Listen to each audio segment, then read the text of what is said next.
भद्रं कर्णेभिः शृणुयाम देवाः भद्रं पश्येमाक्षभिर्यजत्राः स्थिरैरङ्गैस्तुष्टुवागुंसस्तनूभिः व्यशेम देवहितं यदायुः स्वस्ति न इन्द्रो वृधश्रवाः स्वस्ति नः पूषा विश्ववेदाः स्वस्ति नस्तार्क्ष्यो अरिष्टनेमिः स्वस्ति नो बृहस्पतिर्दधातु ॐ शान्ति शान्ति शान्तिः। ॐ लं नमस्ते गणपतये त्वमेव प्रत्यक्षं तत्त्वमसि त्वमेव केवलं कर्तासि त्वमेव केवलं धर्तासि त्वमेव केवलं हर्तासि त्वमेव सर्वं खल्विदं ब्रह्मासि त्वं साक्षादात्मासि नित्यं ऋतं वच्मि सत्यं वच्मि अवत्वं माम् अववक्तारम् अवश्रोतारम् अवदातारम् अवधातारम् अवानुचानमवशिष्यम् अवपश्चातात् अवपुरस्तात् अवोत्तरातात् अवदक्षिणातात् अवचोर्ध्वातात् अवाद्धरातात् सर्वतो मां पाहि पाहि समन्तात्।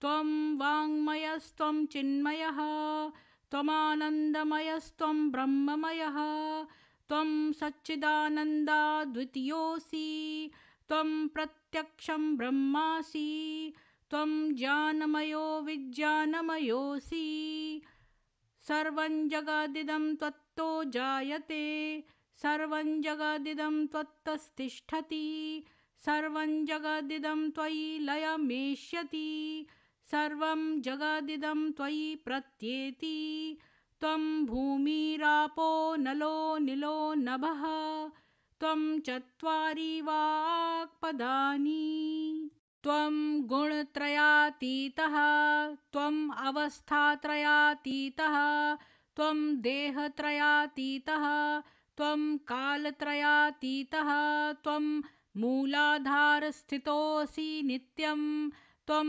शक्तित्रयात्मकः त्वां योगिनो ध्यायन्ति नित्यं त्वं ब्रह्मा त्वं विष्णुस्त्वं रुद्रस्त्वम् इन्द्रस्त्वम् अग्निस्त्वं वायुस्त्वं सूर्यस्त्वं चन्द्रमास्त्वं ब्रह्म भूर्भुवस्वरों गणादिं पूर्वमुच्चार्य वर्णादिस्तदन्तरम् अनुस्वारः परतरः अर्धेन्दुलसितं तारेण रुद्धम् एतत्तव मनुस्वरूपं गकारः पूर्वरूपम् अकारो मध्यं रूपम् अनुस्वारश्चान्त्यरूपम् बिन्दुरुत्तररूपम् नादः सन्धानं सगुंहिता सन्धिः सैषा गणेशविद्या गणकऋषिः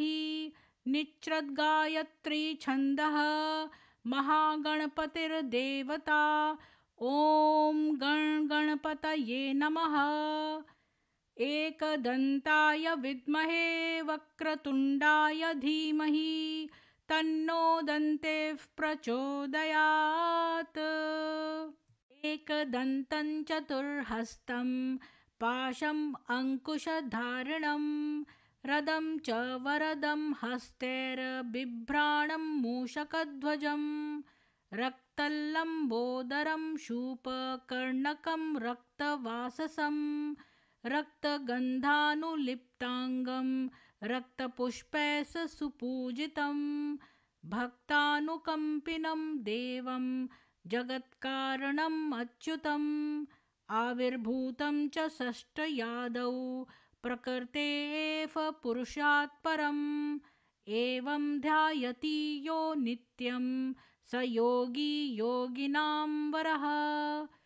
नमो व्रातपतये नमो गणपतये नमः प्रमथपतये नमस्तेऽस्तु लम्बोदरायै कदन्ताय विघ्नविनाशिने शिवसुताय श्रीवरदमूर्तये नमो नमः। एतदथर्वशीर्षंयोधीते स ब्रह्मभूयाय कल्पते स सर्वविघ्नैर्न बाध्यते स सर्वत्र सुखमेधते स पञ्चमहापापात् प्रमुच्यते सायं धियानो दिवसकृतं पापं नाशयति प्रातर्धियानो रात्रिकृतं पापं नाशयति सायं प्रातः प्रयुञ्जानो अपापो भवति सर्वत्राधियानोपविघ्नो भवति धर्मार्थकाममोक्षं च विन्दति इदम् अथर्वशीर्षं शिष्याय न देयं यो यदि मोहाद् दास्यति स पापीयान् भवति सहस्रावर्तनाद्ययं कामं धीते तमतमनेन साधयेत् अनेन गणपतिं विषिञ्चति स वाग्मी भवति चतुर्थ्यामनश्रञ्जपति स विद्यावान् भवति इति अर्थवर्णवाक्यं ब्रह्माद्यावर्णं विद्यात् न बिभेति कदाचनेति यो दूर्वाङ्कुरैर्यजति स वैश्रवणोपमो भवति यो लाजैर्यजति स यशोवान् भवति स मेधावान् भवति यो मोदकसहस्रेण यजति स वाञ्छितफलं वाप्नोति यस्साज्यसमिध्वर यजति स सर्वल्लभते अष्टौ ब्राह्मणान् समयग्राहयित्वा सूर्यवर्चस्वी भवति सूर्यग्रहे महान् नद्यां प्रतिमा सन्निधौ वा जप्त्वा सिद्धमन्त्रो भवति महाविघ्नात् प्रमुच्यते महादोषात् प्रमुच्यते महापापात् प्रमुच्यते महाप्रत्यवायात् प्रमुच्यते स सर्वविद्भवति य एव वेद इति उपनिषत् भद्रं कर्णेभिः शृणुयाम देवाः भद्रं पश्येमाक्षभिर्यजत्राः स्थिरैरङ्गैस्तुष्टुवागुंसस्तनूभिः व्यशेम देवहितं यदायुः स्वस्ति न इन्द्रो वृद्धश्रवाः स्वस्ति नः पूषा विश्ववेदाः स्वस्ति नस्तार्क्ष्यो अरिष्टनेमिः स्वस्ति नो बृहस्पतिर्दधातु ओम शांति शांति शांति।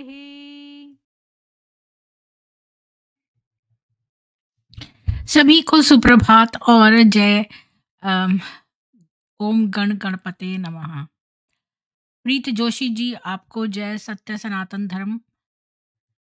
असल में आज बहुत सारे ब्रह्म कुमार इन लोगों ने मेरे को लिखा, तो मैंने वैसे सोचा था कि एक संडे को ही हम रखेंगे हफ्ते में, लेकिन मेरे पास 2 कैंडिडेट्स आ गए हैं जो अभी चाहते थे, तो मैंने कहा ठीक है अभी रख लेते हैं। और ये ज़्यादा टेक्नोलॉजी से वाकिफ़ नहीं है, ये दूर-दराज के गाँव वाले हैं जिनका सब कुछ लुट गया है। तो मैं ईमेल से उनको संपर्क कर रही हूँ, शायद उनको जुड़ना नहीं आता है। और मैंने इनके जो इनका चैट के वो हैं उनको मैंने भेज दिया है। तो देखो कितनी देर में होता है।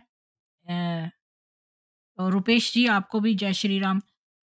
मेरे जो ये ब्रह्म कुमारी वाले सीरीज़ हैं, इसमें देखिए आप कितने सारे ब्रह्म कुमारियों ने मेरे को लिखा है कि मैं गलत-गलत बातें बता रही हूँ और उनकी संस्था तो बड़ा अच्छा कार्य कर रही है और मुझे कुछ पता नहीं है, मैं लोगों को बेकार में भ्रमित कर रही हूँ। तो मैं तो उन सब ब्रह्म कुमारियों से बोलूँगी कि भई वो आके पैनल पे बताएँ अपने इसकी अच्छाइयाँ इस कल्ट की। और रही बात इसकी, वो मुझे एक अभी मैसेज एक और ने भी दिया है। रुकिए मैं 1 सेकंड इसका देख लेती हूँ कि कोई पता नहीं व्हाट्सएप से जुड़ नहीं पा रहे हैं लोग। तो मालूम नहीं, मैंने तो व्हाट्सएप का करा था, पर जब तक वो इनवाइट नहीं एक्सेप्ट करेंगे तो फिर कैसे होएगा?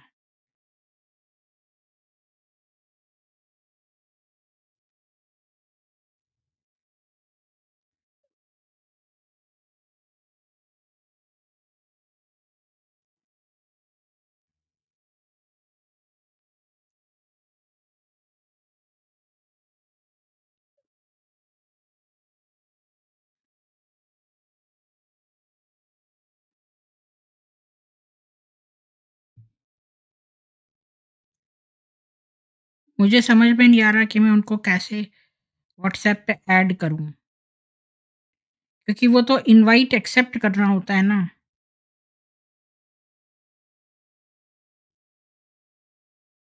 तो मुझे मालूम नहीं है कि ये कैसे होता है, या कंट्रीज़ के बीच में तो हो सकता है मेरे ख्याल में।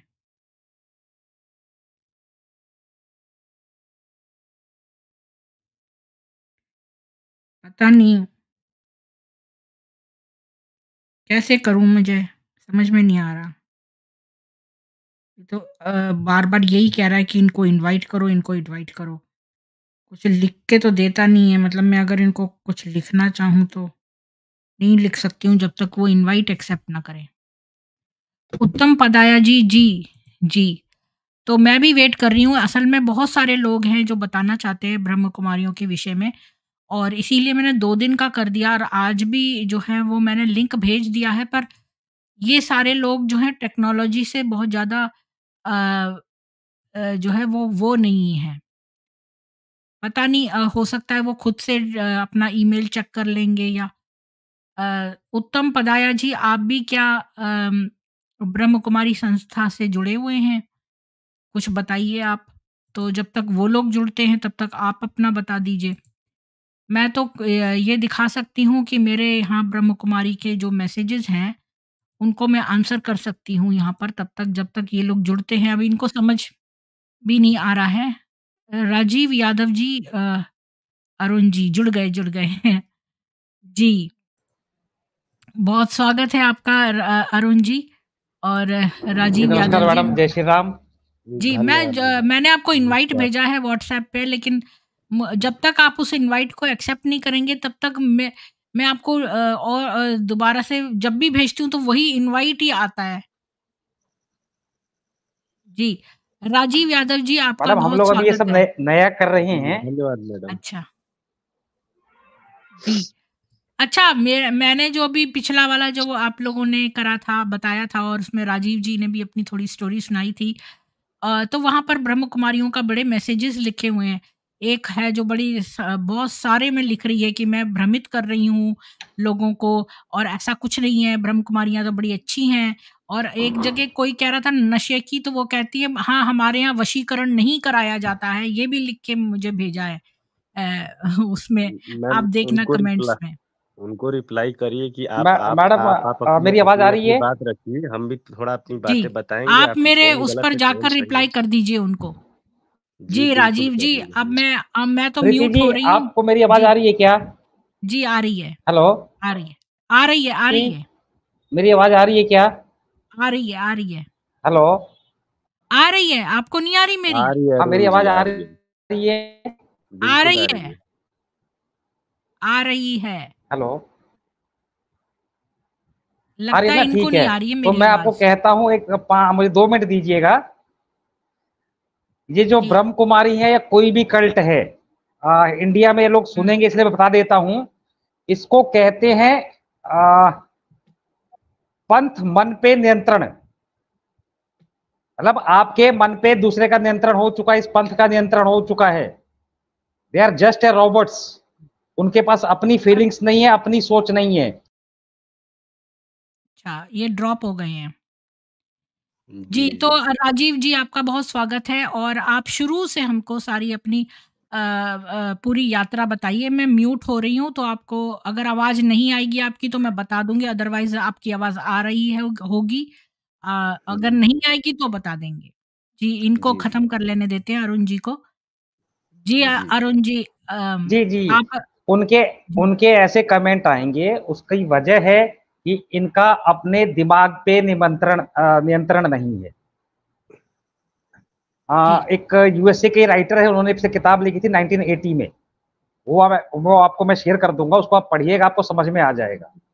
जी, अरुण जी। और एक और पॉडकास्ट ऐसा ही मेरे बनाएँगे चैनल जिसमें पे मैं पूरा हुँ, जी, मेरे हुँ। चैनल पे जो ये कमेंट्स लिखती हैं उनके आप जवाब दे दीजिए।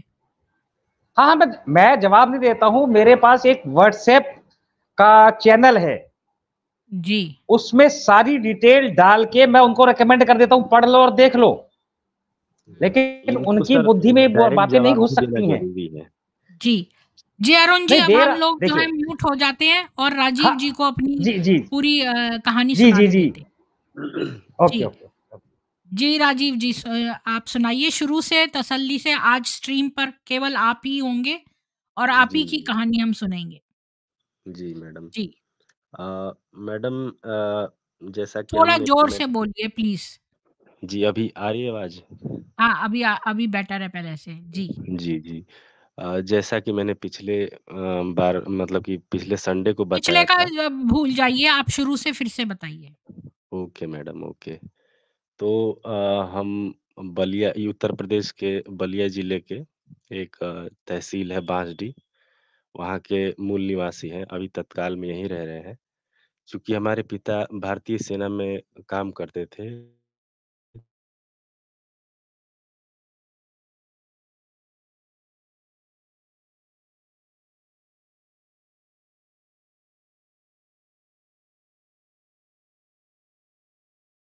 एक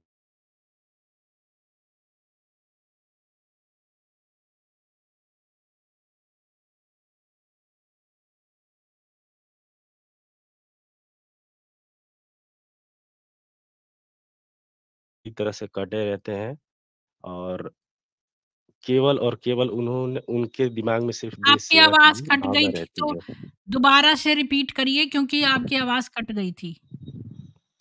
जी, जी। अभी आ रही है क्या मैडम? 1 मिनट मैडम मैं वो ईयरफ़ोन लगा लेता हूँ, शायद फ़ोन का माइक गड़बड़ है, तो मैं ईयरफ़ोन लगा लेता हूँ। 1 मिनट।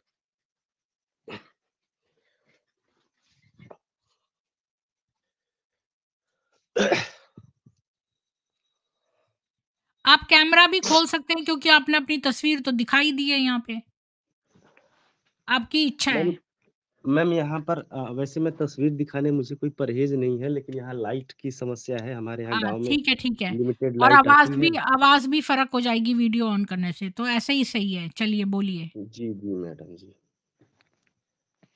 अभी उम्मीद है नहीं होगी। हेलो, अब अच्छी आ रही है। हेलो। जी, जी, अभी अच्छी आ रही है ईयरफ़ोन लगा ली। आवाज़।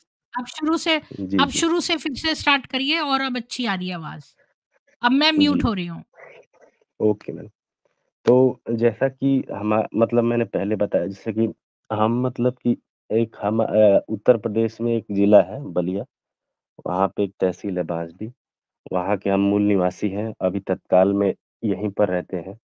हमारे पिता जो हैं उनका प्रोफ़ेशन है वो मतलब सेना में काम करते थे, भारतीय सेना में आर्मी में और उन्होंने उनकी कई जगह पिछले कई जगह उनकी पोस्टिंग रही है। उन्होंने असम में, श्रीनगर में, इलाहाबाद में, आंध्र प्रदेश में कई जगह उन्होंने काम किया है।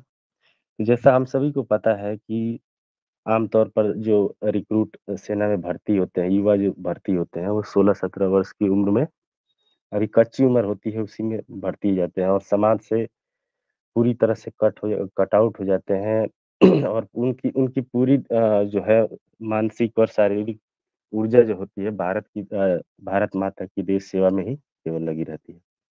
तो इस तरह उन्होंने अ, बाहर अलग-अलग जगहों पर पोस्टिंग रहते हुए उन्होंने जी, जी, मुझे बस कुछ यही कहना कहना है कि अरुण जी आप नीचे से देखिए और एंड में जो है मैं आपको बता दूँगी तब आप ऊपर आ जाइएगा।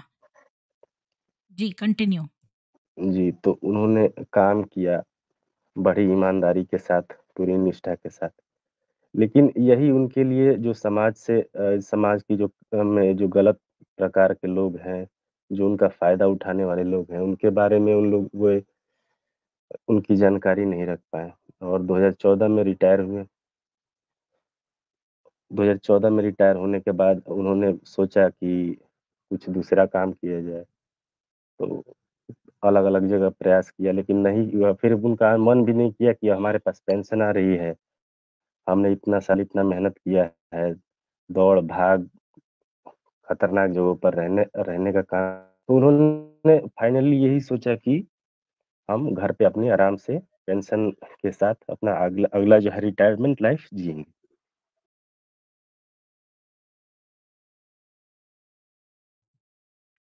ये ड्रॉप हो गए हैं, अभी तक इन्होंने यही बताया है कि ये बलिया के रहने वाले हैं और इनके पेरेंट्स मिलिट्री में हैं और इन्होंने सोचा कि घर में रिटायर होके आराम से रहेंगे। अरुण जी, मैं आपको इसलिए बोल रही थी कि आप नीचे से देखिए, क्योंकि मैं ऊपर पैनल पे ज़्यादा लोगों को रखती हूँ तो फिर वो आवाज़ में गड़बड़ी हो सकती है उनके, तो उनकी स्टोरी जब खत्म हो जाएगी तब हाँ, आप हाँ, हाँ। दोबारा से जॉइन कर लीजिएगा। जी। हेलो। जी, जी। जी, तो पता आपके नहीं कितने भाई-बहन हैं? आप अकेले हैं? मैं अकेले हूँ और एक मेरी बहन है, उनकी शादी हो चुकी है।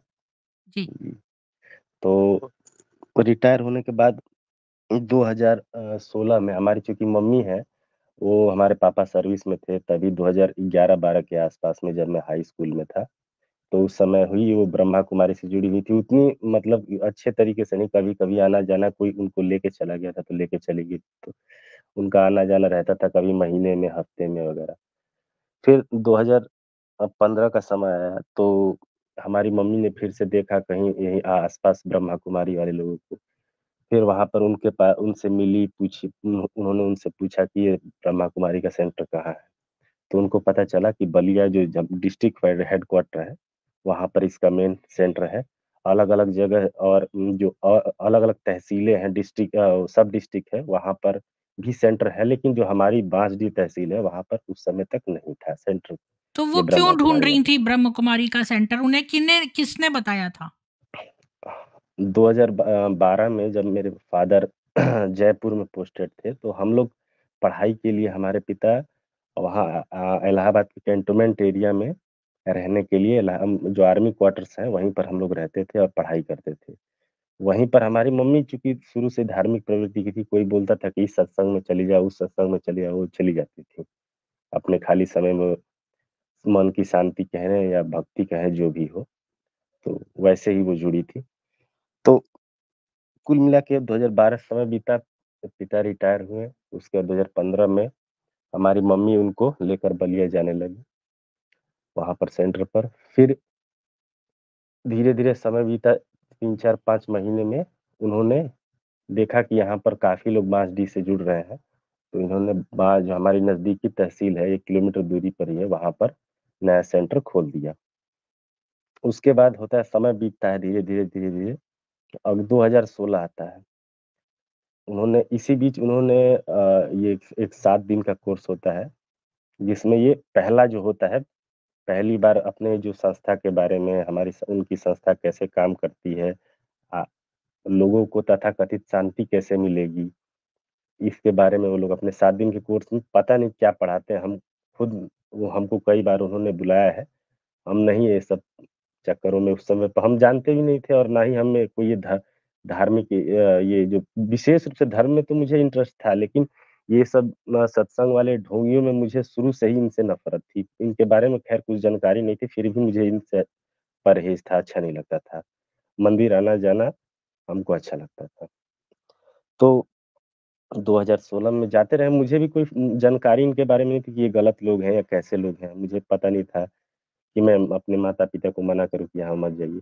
2016 आते-आते ये अचानक मेरे पिता कहने लगे कि ऐसा है कि मैं लहसुन-प्याज़ छोड़ रहा हूँ और घर में कल से लहसुन-प्याज़ नहीं बनेगा और ना तुम खाओगे कुछ भी, घर के बाहर से भी नहीं लेके आओगे घर में, और तुम भी छोड़ दो। तो मैंने कहा मैं तो नहीं छोड़ पाऊँगा लहसुन-प्याज़। हाँ, ठीक है, घर में नहीं बनेगा कोई बात नहीं, लेकिन आप मैं पहले तो उनको समझाया कई बार कि नहीं पापा ऐसा मत करिए, ये लोग धीरे-धीरे आज से आपसे आपसे लहसुन छुड़वा रहे हैं, कल कहेंगे कि ज़मीन दे दीजिए, कल कहेंगे इतना पैसा दे दीजिए, उतना ब ये लोग आपको गुमराह कर रहे हैं। ऐसा कोई धर्म नहीं है जहाँ पर ऐसा होगा भी तो ये मुझे गलत ही लग रहा है। तो फिर उसके बाद से मैंने इन लोगों के बारे में पता करना चालू किया इंटरनेट पर। इंटरनेट पर मैंने पता किया तो उस समय इनके बारे में कोई भी सूचना नहीं थी। कुछ-कुछ कहीं-कहीं एक कोरा वेबसाइट है, जहाँ पर लोग डायरेक्ट अपने क्वेश्चन्स रखते हैं, आंसर लेते हैं। वहाँ पर इनके बारे में मैंने डिटेल्ड में पढ़ा और उसके अलावा ज़्यादा कुछ कंटेंट था नहीं इनके बारे में।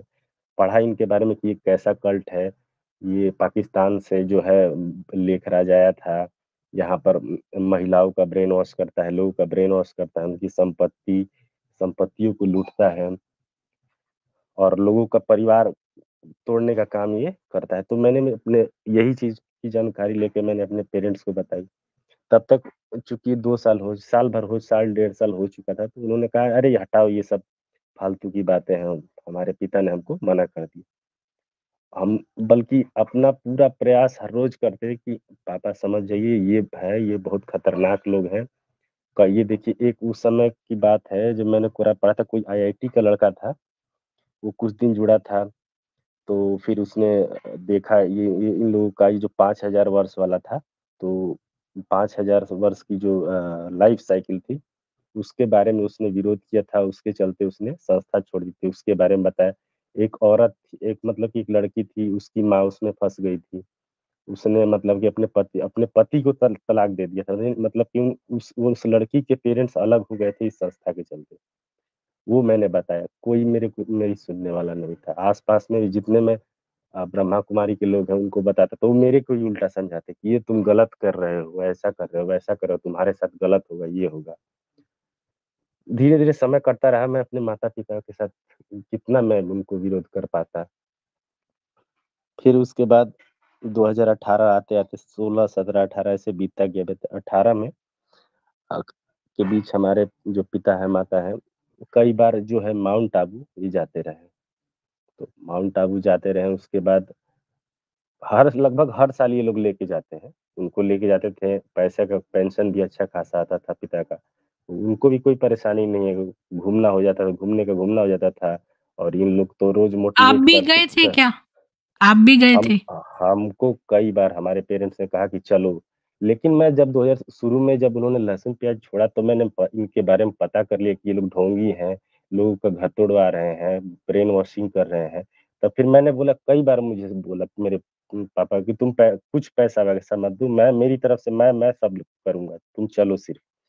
फिर ये भी लालच दिया कि ट्रेन से नहीं तुमको मैं फ्लाइट से ले जाऊँगा और लेके आऊँगा। मैं बोला कि मैं वहाँ जाऊँगा, मेरा ही कुछ ब्रेन वॉश कर दिया तो, मुझे कुछ खिला दिया। मुझे उस समय क्लैरिटी नहीं थी कि ये लोग साइकोलॉजी ट्रिक खेल रहे हैं।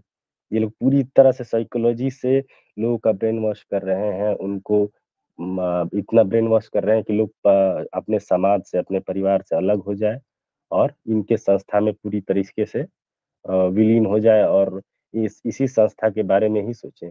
तो इतना मुझे डिटेल नहीं पता था जितना आज मुझे पता है और धीरे-धीरे मैं इनके बारे में जान ही रहा हूँ कि ये लोग कितने गंदे और घृणित हिंदू समाज को कितना तोड़ने का काम कर रहे हैं। लोगों के मन में हिंदू देवी-देवताओं के प्रति घृणा का भाव पैदा कर रहे हैं और फिर उ उनका उ उनको और पकड़ने का काम उन मंदिरों में ही जाकर कर रहे हैं। अभी हाल ही में शिवरात्रि थी। वहाँ पर लोगों को पकड़ने का काम कर रहे हैं। कह रहे हैं कि ये वही शिव है, या वही शिव है। शुरू में वही दिखाते कि हाँ, यही देवता है, वही देवता है, वही शिव है, वही ब्रह्मा है, आओ, आओ। और तो अंदर जाने प्रूफ़ के क्या बाद देते हैं कि वही शिव है? उसका प्रूफ़ क्या है?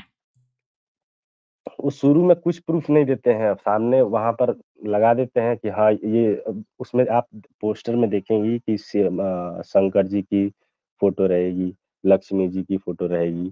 वो बस उन वो क आप यदि कई लोग गए हैं, मैं भी गया हूँ, उनकी कोई भी बातें मतलब कि तर्क के साथ फिट नहीं होती। आप यहाँ तक ये लोग जो रोज़ मुरली छोड़ते हैं, उसको आप यदि खोल के पढ़ना चाहें, आप अभी भी खोल के पढ़ेंगी, कुछ आपको हल्का-फुल्का समझ में आएगा, टेढ़ी-मेढ़ी हिंदी ऐसे मतलब कि उलझा कर रखते हैं ये लोग कि उस सामने वाले को नहीं समझ में आए और जब वो नहीं समझ में आए, तो जाके उनसे पूछे और जो जब जाके उनसे पूछे, उनके सेंटर पर दीदियों से पूछे, तो वो अपने मन मुताबिक चीज़ें बताएँ, जो उनके लिए सूट करे कि ताकि उनसे कुछ निकलवाया जा सके।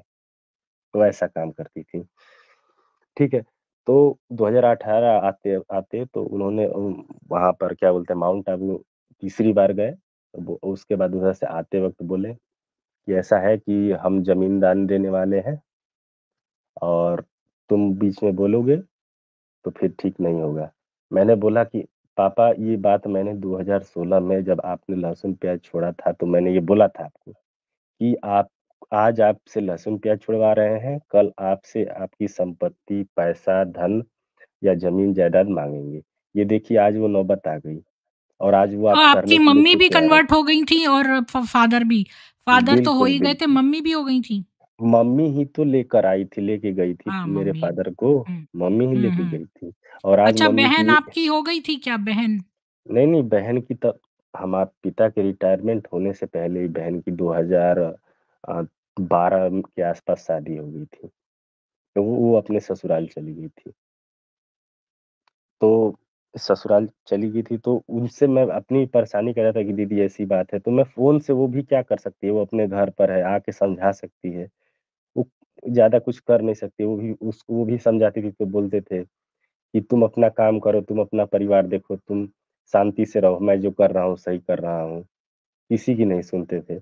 मैंने इस बीच में जितने रिश्तेदार, नातेदार हैं, उनको मैंने समझाया कि मेरे पिता को समझाओ, मेरी माता को समझाओ, सब समझाते, कोई नहीं सुनता। कोई मतलब किसी की बात नहीं सुनते ये। इनके दोस्त मित्र थे, उनसे भी बोला, तो कुछ लोग तो ऐसा भी कहते थे कि उनका पैसा है, उनको जो मन है करने दो। क्योंकि इस संस्था के बारे में सिर्फ़ मैं ही अपनी बात रखता था और वो लोग उस समय इंटरनेट पर या कहीं भी ज़्यादा चीज़ें थी नहीं, तो वो लोग बोलते थे कि अरे जाओ, बहुत से सत्संग हैं, ये सब चलता रहता है, सब तुम अपना तुम्हारे पिता दान देने की बात कर रहे हैं, उस लालच में तुम बोल रहे हो कि तुम ताकि तुम्हारे बाप जो पिता हैं वो ना दे दान, इसीलिए मतलब कि संपत्ति के लालच में मैं समय बीतता है और उस समय 2018 के आस-पास ही मेरी शादी हो गई थी, क्योंकि मैं मना करता रहा कि मैं शादी नहीं करूँगा, लेकिन फिर भी मम्मी थी बोलती रही मैं शादी कुल मिला के कर लिया और हमारा एज भी हो गया था और कुछ-कुछ काम भी अपना करना शुरू कर दिए थे। तो हमने उनसे उस समय भी ये सोचा कि शादी करने से पहले उनको शादी मेरा किस लिए उनको उनका करवाना था क्योंकि अब समाज में भी लोग हैं, लोग ये तरह-तरह की बातें करते हैं कि ये इतना बड़ा हो गया शादी नहीं हुआ। प्लस ये था कि उन्होंने करवा दिया। बच्चे हुए धीरे-धीरे उसके बाद 2022 के आपकी पिछली आस-पास लाइन कट गई थी, आपकी पिछली लाइन कट गई थी। तो उन्होंने कहा कि इतने बड़े हो गए हैं तो इसकी शादी भी करवानी ही पड़ेगी। जी। हुँ, हुँ। तो उस समय तक उनके दिमाग में इन लोगों ने ये नहीं भरा था कि हम भाई-बहन हैं हम लोग और शादी करना गलत बात है। जब मेरी शादी हो गई, तो उसके बाद मैं कहा कि आप ज़मीन दान दे रहे हो, तो मैं भी चल के कौन वहाँ रहूँगा। भाई-बहन है? मतलब मुझे समझ में नहीं आई ये वाली बात, जो नहीं, नहीं, आपने लास्ट में बोली। यहाँ इस संस्था में पति-पत्नी को भाई-बहन के तमाम बना दिया जाता है। अब तो आप जब वो समझिए हो अब ही गए पति-पत्नी और उनके बच्चे भी हो गए तो अब वो भाई कैसे हो सकते हैं? नहीं वो शुरू में नहीं बताते हैं। हुँ। वो शुरू में नहीं वो जब बताएँ तब ना वो हमको तब बोले जब उन्होंने बताया, संस्था वालों ने। तो अब मेरी मतलब शादी करवाने के बाद ये कि वो सेक्स ना करें पर इसका मतलब ये थोड़ी ना है कि वो भाई-बहन हो जाएँ। नहीं तो उन्होंने डायरेक्टली मेरे को नहीं बोला ऐसा। अब आप हुँ। ही बताइए कि मैंने ऐसा बोला कि पापा मेरे को वो ये सेंटर है, तो सेंटर पे मैं भी जाके रह सकता हूँ? तो कह रहे कि हाँ, बिल्कुल रह सकते हो, लेकिन फिर घर नहीं आ सकते हो। तो इसका आप मतलब निकालिए क्या हुआ? घर मतलब कि मेरा घर, जहाँ हम लोग रहते हैं। तो इसका सीधा मतलब वही ना हुआ जो वो लोग वहाँ पर सिखा रहे हैं कि आप लोग भाई-बहन हैं।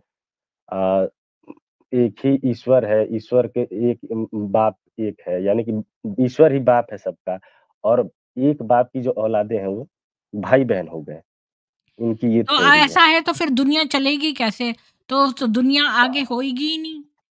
अरे मैडम, तभी ना जनसंख्या कम होगी हिंदुओं की, और हिंदू की तो जनसंख्या हिंदुओं की कम होगी क्यों तो तो पहले ही कम है, मुसलमानों की जनसंख्या ज़्यादा है, वहाँ जाकर उनको बनाए ना ब्रह्म कुमारी। यही चीज़ तो लोगों को समझ में नहीं आ रही है ना, जो इसमें फँसे हुए हैं, और उन जो हिंदूवादी नेता हैं, उनको भी नहीं समझ में आ रही है इनका, जाके इनको ये जहाँ-जहाँ बुलाते हैं, इनका समर्थन लेने के लिए, वोट के लिए चले जाते हैं। ख़ैर उन नेताओं की तो बात अलग ही है, वोट के लिए वो लोग कुछ भी कर सकते हैं सत्ता पाने के लिए।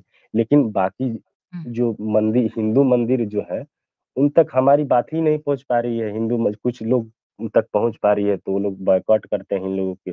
हमने हुँ। अपनी नज़दीकी विधायिका थीं भाजपा की कीर्ति सिंह, उनको उन तक हमने अपनी बात पहुँचाई, तो उन्होंने उनके इनके कार्यक्रम में जैसे कार्यक्रम जो ये लोग करवाते थे, इनवाइट करते थे, वो तो आना उन्होंने छोड़ दिया। वो बोले कि नहीं, हम वो ये ऐसा नहीं बोली कि इन लोगों की तुम लोग ये करते हो, वो आना ही आने का मतलब कि सीधे उनका इन्विटेशन रिजेक्ट कर दी, तो नहीं आती है इनके कार्यक्रम में। पर तो इनके यही है मैडम। कार्यक्रम तो ये कहते हैं बड़े अच्छे होते हैं, हम राजयोग बताते हैं एक्सेट्रा और सब मोटिवेशनल होते हैं।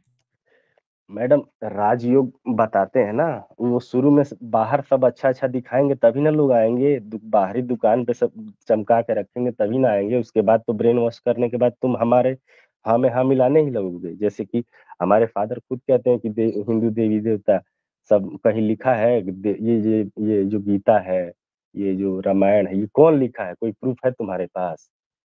ऐसा-ऐसा बोलते हैं, तो अब क्या कहें? अब ये कौन इनके दिमाग में भरा है, कौन भरा है? जब इस संस्था से जुड़े हैं, तो इसी संस्था के ना लोग भरे हैं, ये बाहर से तो भरे नहीं हैं।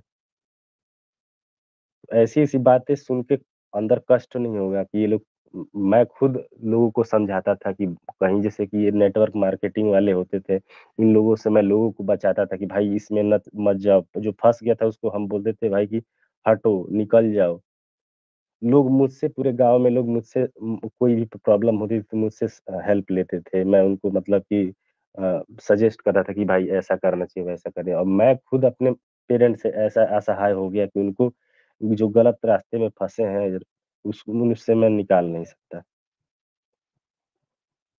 ऐसी स्थिति हो गई। फिर मैडम 2022 में उन लोगों ने मेरे फादर का ब्रेन वॉश करके और संपत्ति मैंने उनको कई बार बोला कि ऐसा मत करो, वैसा मत करो, पैसा लेना है ले लो। हमारे मतलब कि दादाजी की ये है ज़मीन करके गए थे बड़ी मेहनत से, मत लो, मत लो। मैं बोला कि ठीक है आपको देना ही है तो दे दीजिए, कहीं पैसा दे के कहीं और इनको खरीद के दे दीजिए, लेकिन हमारे घर के पास मत इनको लाइए। फिर भी उन्होंने नहीं सुना, और पता नहीं वो लोग जानबूझ कर आकर यहाँ पर बसना चाहते थे, और आज आकर यहाँ पे उन्होंने ज़मीन लिया, और आज बना चुके हैं लगभग क्या बोलते हैं वो जो ढलाई वाला काम है वो बाकी है, बाकी सब ये लोग बना चुके हैं। तो और ये तो मैं आपकी आपकी विल थी ना, तो ये घर तो आपको मिलना था, ये तो पुश्तैनी घर था आपका। तो अब मैम आपका और आपकी वाइफ़ कहाँ रहेंगे? नहीं, नहीं मैडम, हमारा घर हमारे फादर ने सर्विस में रहते हुए बनाया है। ज़मीन है जो पुश्तैनी ज़मीन अच्छी खासी हमारे दादाजी करके गए थे, तो उसमें से 1 कट्ठा यानी लगभग 1000 स्क्वायर फीट ज़मीन की बात उन्होंने की कि आप 1000 स्क्वायर फीट ज़मीन दीजिए, हम सेंटर बनाएँगे वहाँ पर, और लोगों की ये मतलब कि लोगों का मतलब लोगों को प्रचार-प्रसार करके और लाएँगे यहाँ। ठीक, उन्होंने पहले किया, फिर इनको धीरे-धीरे पुश किया कि नहीं, एक एक 1000 स्क्वायर फीट में नहीं होगा, आप डेढ़ दीजिए, मतलब कि 1500 स्क्वायर फीट, यहाँ पर डेढ़ कट्ठा कहते हैं उसको, 1 कट्ठा, डेढ़ कट्ठा, 2 कट्ठा ऐसे कहते हैं।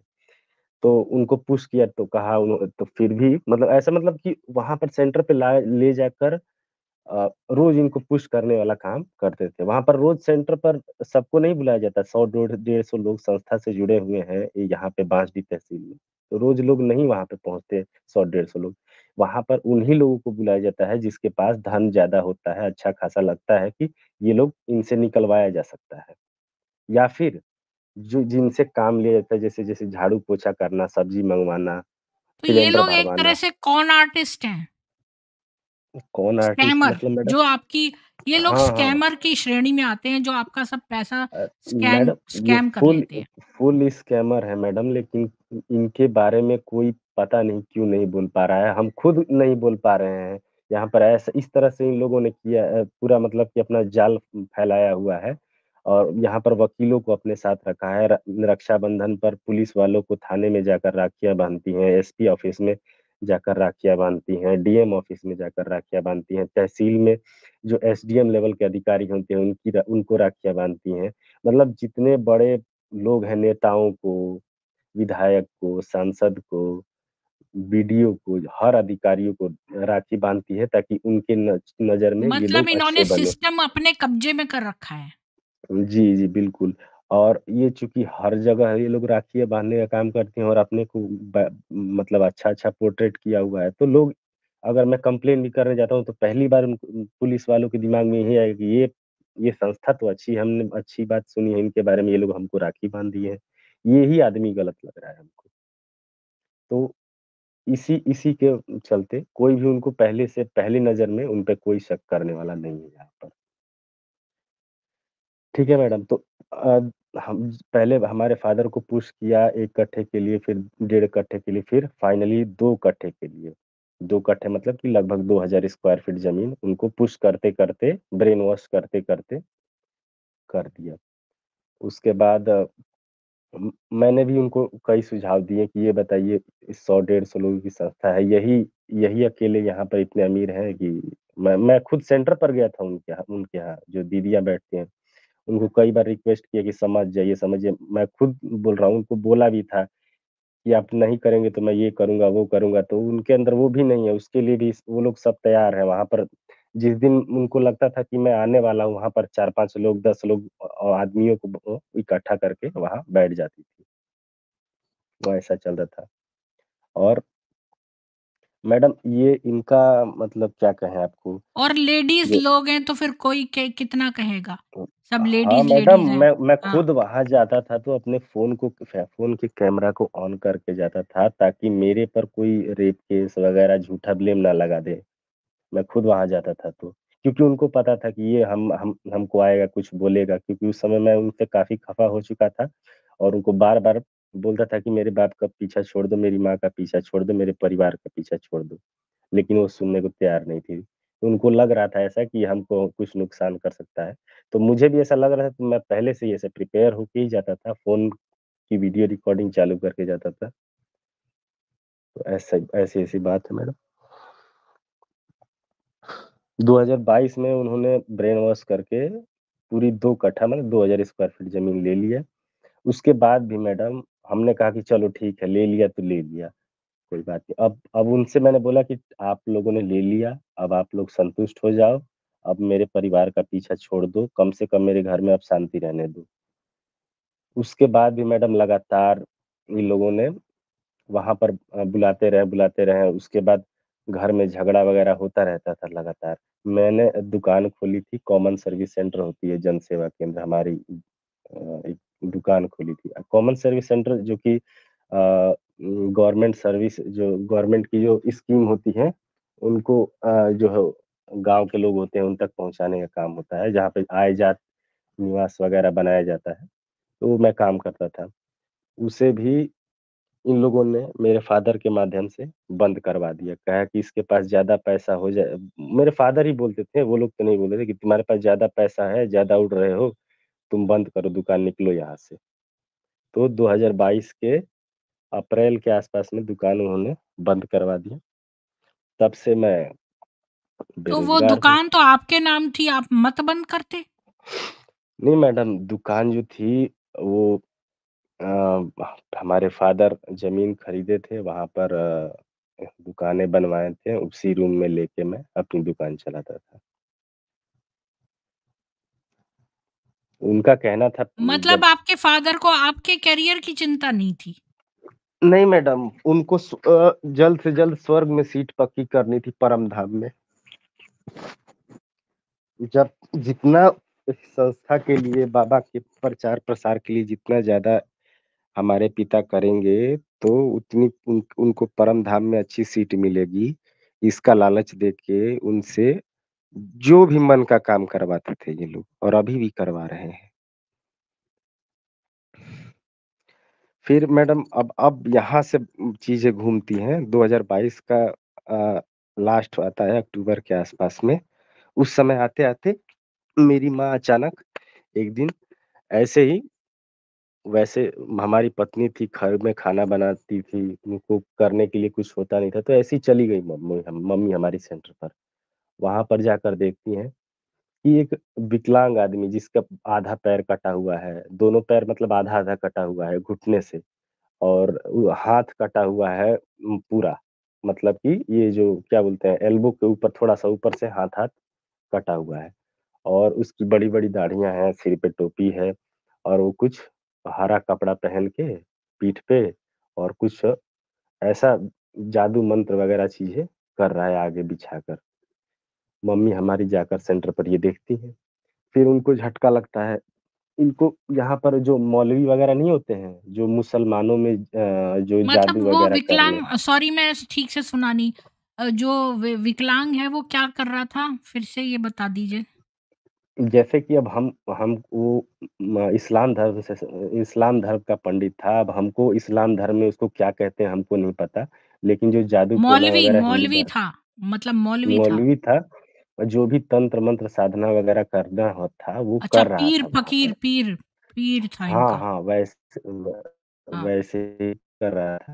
तो हमारी मम्मी दिमाग ठनका, बोली कि ये संस्था जैसा मैंने चूँकि पहले ही उनको बताया था, मेरे फादर को भी बताया था, मम्मी को भी नहीं कि तो वो संस्था ये विकलांग क्या करवाती। कर रहा था?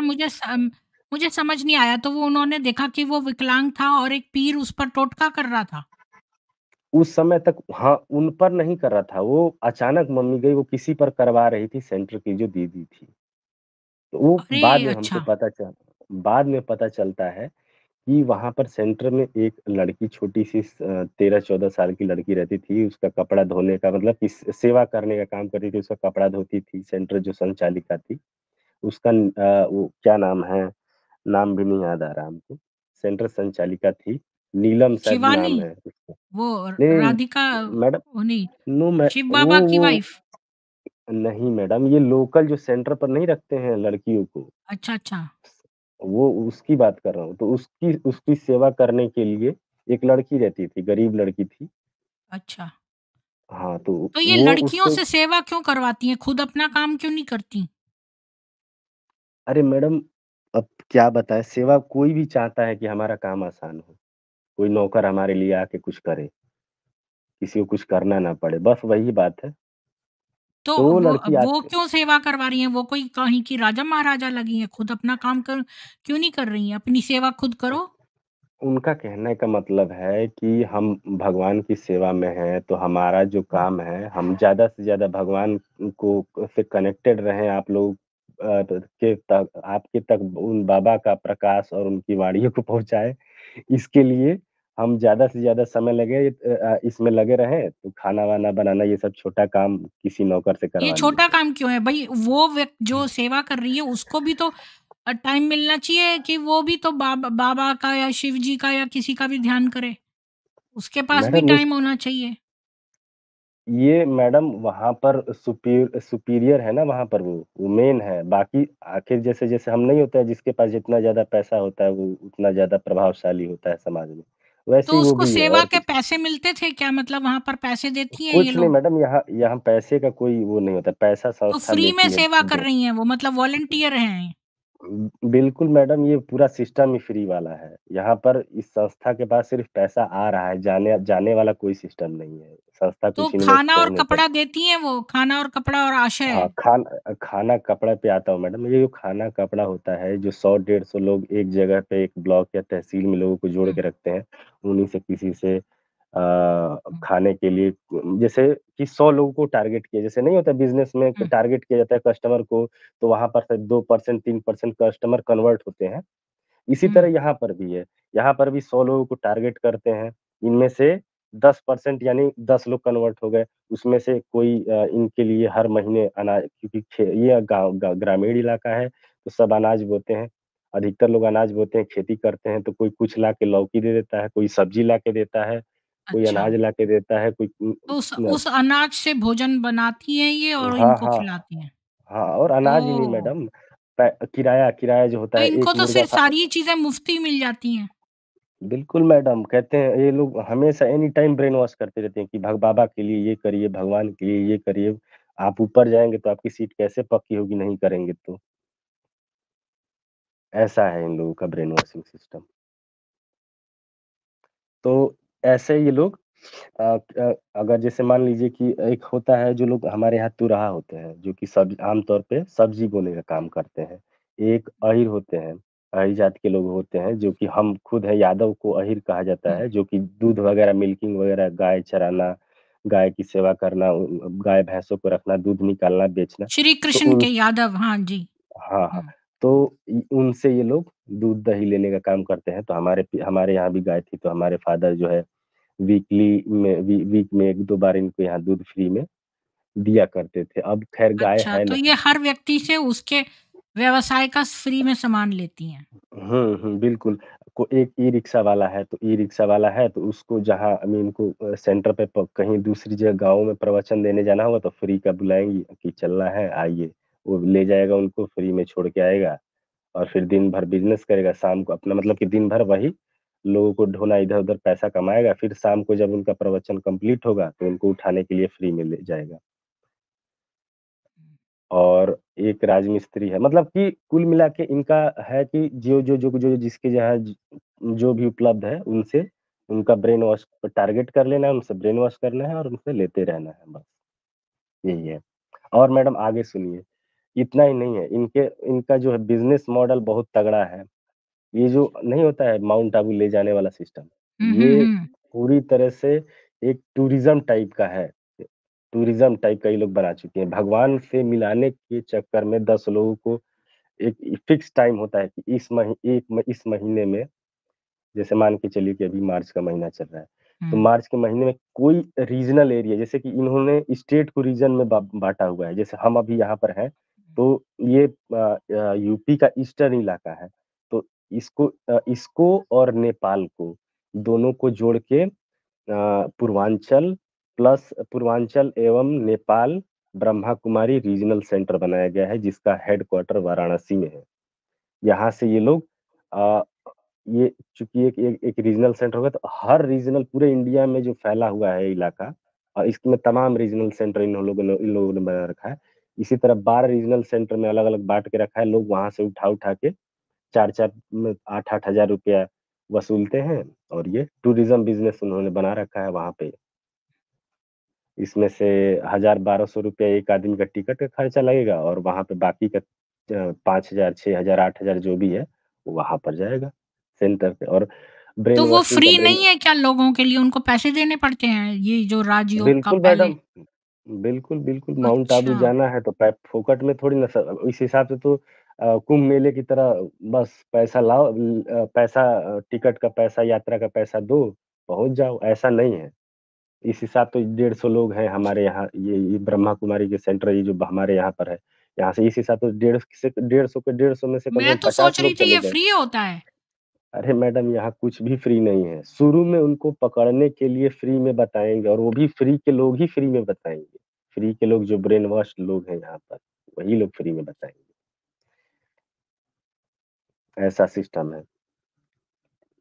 तो मैडम मैं उस वहाँ से आगे बढ़ता हूँ, जहाँ मैंने लास्ट में छोड़ा था। तो हमारी मम्मी ने वो देखा उस जो जादू-टोना करने वाला मौलवी था, उसके बाद घर आके बोला कि ये लोग यहाँ प हमारे फ़ादर को बोला कि मम्मी ने हमारे कि यहाँ पर ये सब जादू-टोना करवा रही हैं, आप चलिए ज़मीन अब तो हम लोग दे चुके हैं, जाने दीजिए भगवान देखेंगे ऊपर, अगर हमने सही किया है तो सही जगह ही जाएगा, ऊपर वाला देखेगा, अब आप वहाँ पर मत जाइए और उनके हाथ का कुछ भी मत खाइएगा।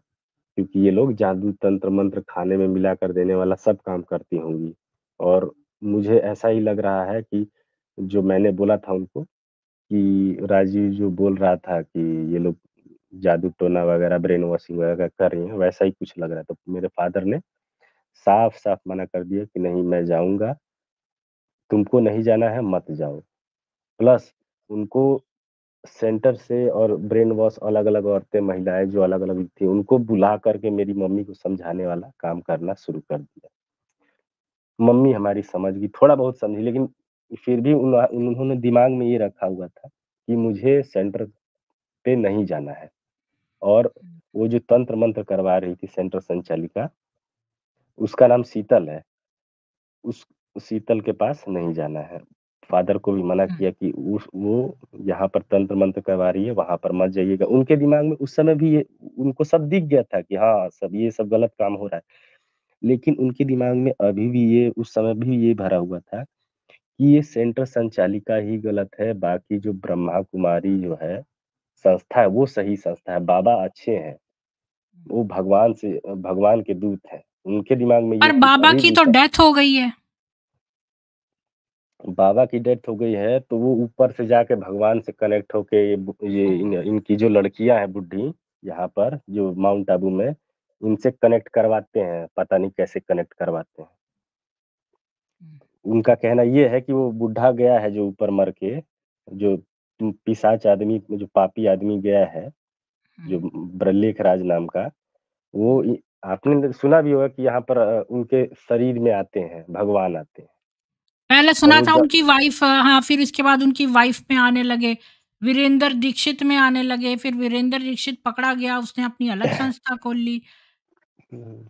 मैडम इनके शरीर में जब आते हैं ना, इनका कहने हुँ, का मतलब है कि हमारे शरीर में आते हैं तो हम लोग धीरे-धीरे बोलने लगते हैं। आप देखेंगी भी अगर भी नेट पर सर्च करेंगी कि बाबा कैसे आते हैं इनके शरीर में, तो वो लोग धीरे-धीरे बोलने लगेंगे और पीछे लाइट जला देंगे एक रेड कलर का। उससे ये होगा हुँ, कि हाँ, भगवान का प्रकाश आ गया, भगवान का प्रकाश आ गया। और धीरे-धीरे बोलेंगी तो उससे ये लोगों को भ्रम होगा, यहाँ लग रहा है भगवान आ गए हैं। अब आ गए हैं, जो-जो कह रही है, वो सुनना है जल्दी से जल्दी हमको। तो जितने ब्रेन वॉश लोग हैं, जो जाते हैं वही हैं, ब्रेन वॉश्ड ही लोग वहाँ पे जाते हैं, तो वो लोग सुनेंगे। तो ऐसा-ऐसा बोलिए कुछ समझ में नहीं आए बेमतलब चीज़ें, चाहे कुछ ऐसा दिमाग में भर देंगे कि हाँ, आज ये बोल देना, कुछ भी बोल देना है, तो कुछ भी बोल देती है। और वही नहीं है, इस सेंटर से इस जो संस्था से जो कुछ और लोग कट के जो बात बता रही थी वीरेंद्र दीक्षित के बारे में, इसके अलावा भी 2-3 संस्था कट के 2-3 लोग संस्था बना लिए हैं। वो भी ऐसे ही यही काम करते हैं कि हमारे ऊपर बाबा आ गए हैं, पीछे लाइट जल गई है रेड कलर की और धीरे-धीरे बोलना शुरू कर दिया है। यही इनका नौटंकी चलता है। जैसे कुछ लोगों में माता आ जाती है तो वो वैसा करते हैं ना, वही वही वाला चक्कर है। हाँ, बिल्कुल, बिल्कुल यही चक्कर है मैडम, यही चक्कर है। और यही नहीं है मतलब कि वो तो रिलीजियस टूरिज़्म वाला सिस्टम तो है हो गया, वहाँ पर कसम खिलवाते हैं कि जैसे किसी को नहीं होता है कि टारगेटेड कस्टमर तैयार है, इसको अब एकदम पक्का किया जाए कि ये पीछे ना हटे अपनी बात से, तो हमारे फादर को 2018 में वहाँ पर जाके शपथ दिलवाई गई थी ऐसे कि मैं कसम खाता हूँ कि जो मैं ज़मीन देने की बात कह रहा हूँ, इस पर अटल रहूँगा और पीछे नहीं हटूँगा। हुँ, और हाँ, बाबा की शपथ खाता हूँ, जी। ऐसा करवाते हैं। जी। अच्छा, ये नियॉन नेक स्टडी कोई ब्रह्म कुमार हैं या ब्रह्म कुमारी हुँ, हैं, ये हुँ, हुँ। यहाँ कमेंट दे रहे हैं कि कितना गलत इन्फॉर्मेशन देते हो आप, भगवान आपको सद्बुद्धि दे, आपका भी कल्याण हो। तो आपका भी कल्याण सबसे हुँ, पहले हुँ। हो, क्योंकि बिल्कुल भ्रमित और आप हो। मैं तो हुँ, कहती हुँ। हूँ ब्रह्म कुमारी जो बातें बताती हैं अच्छी हैं, आप बातों को मानो, पर इसको जॉइन करने की क्या ज़रूरत है? आप वैसे ही घर से बैठ के जो है मान सकते हो, आपको उनको जॉइन करने की क्या ज़रूरत है? नियॉन मैडम स्टडी जी, आप ऊपर आकर जो है इनकी अच्छाइयाँ बताइए ऊपर आके। बि बिल्कुल, बिल्कुल, ये संस्था इतनी अच्छी है, तो फिर ये लोग मर क्यों रहे हैं? इस साल में तीसरी सुसाइड हो गया है यहाँ पर यूपी में सिर्फ। ये परसों की एक मतलब कि सेंटर की एक दीदी है, एक लड़की है सेंटर में, उसने सुसाइड कर लिया है। ठीक ना क्यों आपको करा जनवरी उसने या सुसाइड? मैडम आप बताइए, एक लड़की है, उसको ब्रेन वॉश किया गया, वो आई सेंटर पर, वो बोली कि उन लोग कहते हैं कि आप समर्पण कर दीजिए मतलब कि आप सब मोह-माया दुनिया का छोड़िए और हमारा हुँ, प्रचार-प्रसार करना चालू करिए। बस हुँ। त जब कुल ब्रेन वॉश करके यदि अगर वो शादीशुदा है तो तलाक देकर आए। ड्रॉप हो गए हैं। मैं तो ये कहती हूँ कि जैसे एक गंदे कपड़े से आप टेबल को साफ नहीं कर सकते, तो अ, एक गंदा मनुष्य जो है वो कितनी भी अच्छी बातें बोले तो वो अच्छा नहीं हो जाता। क्योंकि जो सबसे ऊपर टॉप पर है वो उस व्यक्ति को बहुत ज़्यादा वर्चुअस होना पड़ेगा। तो जो हमारे वेदों में लिखा है कि जो राजा होता है, जो जस्ट एक राजा है, जो कोई कोई महात्मा बड़ा संत नहीं है, उसको भी जितेंद्रिय होना पड़ेगा, तभी वो सबका प्रिय होगा, वो प्रजा में से उठकर चुना जाएगा। तो धर्म तंत्र जो है, लोकतंत्र से भी ऊपर जो धर्म तंत्र है, उसके अनुसार जो है वो कंट्री चलना चाहिए। तो राजा को भी जितेंद्रिय होना पड़ेगा। तो गंदा कपड़ा है, ये वीरेंद्र दीक्षित जैसे लेखराज था, वो खुद एक अय्याश था। अब एक सिगरेट स्मोकिंग व्यक्ति दूसरों को बोले तू सिगरेट मत पी, तो ऐसे थोड़ी ना होगा। जो खुद सिगरेट पी रहा है वो दूसरों को उपदेश नहीं दे सकता, क्योंकि खुद तुमने उस पथ पर चले नहीं हो, तो तुम कैसे उपदेश दोगे? तो लेखराज जो है, कितनी भी अच्छी बातें इनकी संस्था क्यों ना बता ले, वो इसीलिए खराब है क्योंकि एक गंदा कपड़ा जो है एक चीज़ को साफ नहीं कर सकता। जी, जी मैडम, कंटिन्यू करिए। इन इन लोगों ने मतलब कि मुखौटा पहना हुआ है, सफ़े ये लोग और एक चीज़ बताना चाहूँगा कि ये लोग व्हाइट कपड़ा ही क्यों पहनते हैं? ये आपने नोटिस किया होगा, व्हाइट कपड़ा पहनेंगे, खूब धीरे-धीरे प्रेम से बोलेंगे। तो चलिए मैं व्हाइट कपड़े की बात बताता हूँ। आपने देखा होगा कि यहाँ पे स्कूलों में सैटरडे को बच्चों को व्हाइट कपड़ा पहनाया जाता है। तो हुँ, आप कलरफुल कपड़ा पहनेंगे और व्हाइट कपड़ा टोटल व्हाइट कपड़ा पहनेंगे तो कुछ कुछ ज़्यादा ही ब्राइटनेस आती है और लोगों को अच्छा लगता है। नेता नेता जो है वो अपना सफ़ेद कपड़ा क्यों पहनते हैं? ताकि भीड़ जो है, भीड़ में से वो लोग अलग दिखें और उनको देखकर 4 लोग पूछे कि ये फला आदमी कौन है? इसी यही थ्योरी का इस्तेमाल करते हुए, इसी चीज़ का इस्तेमाल करते हुए ये लोग भीड़ से हट के और सामने आने का काम करती हैं ताकि लोग इनके बारे में पूछे कि ये लोग हैं कौन? तो ये है इनकी थ्योरी कि भीड़ से अलग दिखना हुँ।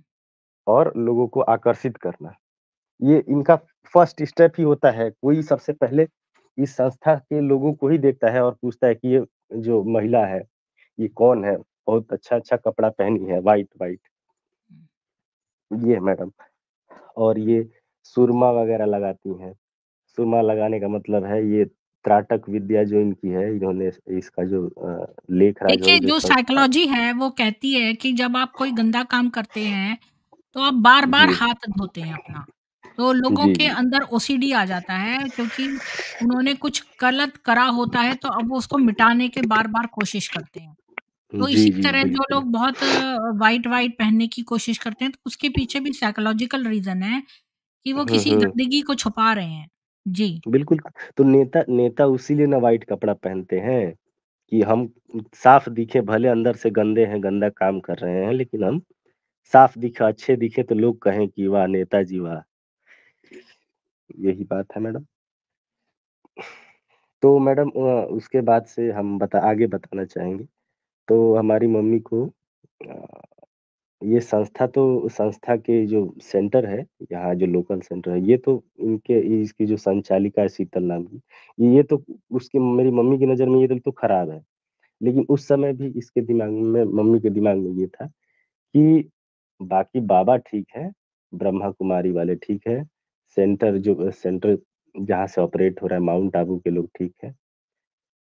अभी तक उनके दिमाग में यही था, लेकिन हाल ही 1 महीने 10-15 दिन पहले उन्होंने बार-बार पापा को समझाया कि इनका चक्कर छोड़िए, रहने दीजिए। आपको जो पुण्य कमाना था, आपने सबसे बेहतर काम किया। यहाँ 100 150 लोग संस्था से जुड़े हुए हैं। उनसे सबसे ज़्यादा आप ही ने ना समर्पित किया है कि 30 लाख की ज़मीन उनको दे दिया है। तो सबसे ज़्यादा तो आप यहाँ पर वो हुए, उपकारी हुए। तो छोड़िए अब, तो पिता छोड़ने का नाम नहीं ले रहे हैं। अभी भी जाना यहाँ गाली-गलौज करना, मना करने पर मम्मी को गाली देना, मारना, ये सब काम अभी हो रहा है। उसके चलते हमारी मम्मी कहीं कि हम इस पूरी संस्था से ही पीछा छुड़ाना चाहते हैं। तो उन्होंने कहा है अभी चूँकि रात हो चुकी है नहीं तो वो भी आती है अभी, उनको भी मैं बुलाता। और प्रोग्राम कल के लिए रखा गया था। उन्होंने अरुण जी ने कहा था, तो दिन में मैंने असल उनसे में कहा मेरे को भी कन्फ्यूज़न हो गया, क्योंकि फ़ोटो आपने भेज दी और हुँ, आपका हुँ। नाम तो राजीव लिखा हुआ था और बात हुई जी। थी रवि जी से।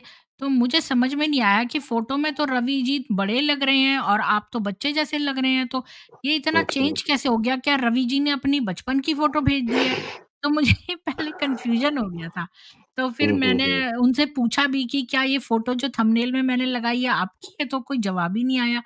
फिर मुझे लगा कि वो अरुण जी ने बताया था कि कुछ लोगों ज़्यादा टेक्नोलॉजिकली सेवी नहीं है, तो फिर हुँ, मुझे हुँ। उन्होंने मेरा शक दूर कर दिया। जी। जी, जी। जी, मैडम। तो और मैडम ये भी आपने देखा होगा कि इनसे मतलब कि काफ़ी पॉलिटिकल पार्टी जुड़ी रहती हैं। फिर हुँ, से ये जो अ, एक एक कई मतलब कि फ़िल्म एक्टर वग़ैरह भी आते हैं, जुड़ते हैं। एक हाल ही में एक टीवी एंकर गई थी, राष्ट्रपति का आप जानती ही होंगी।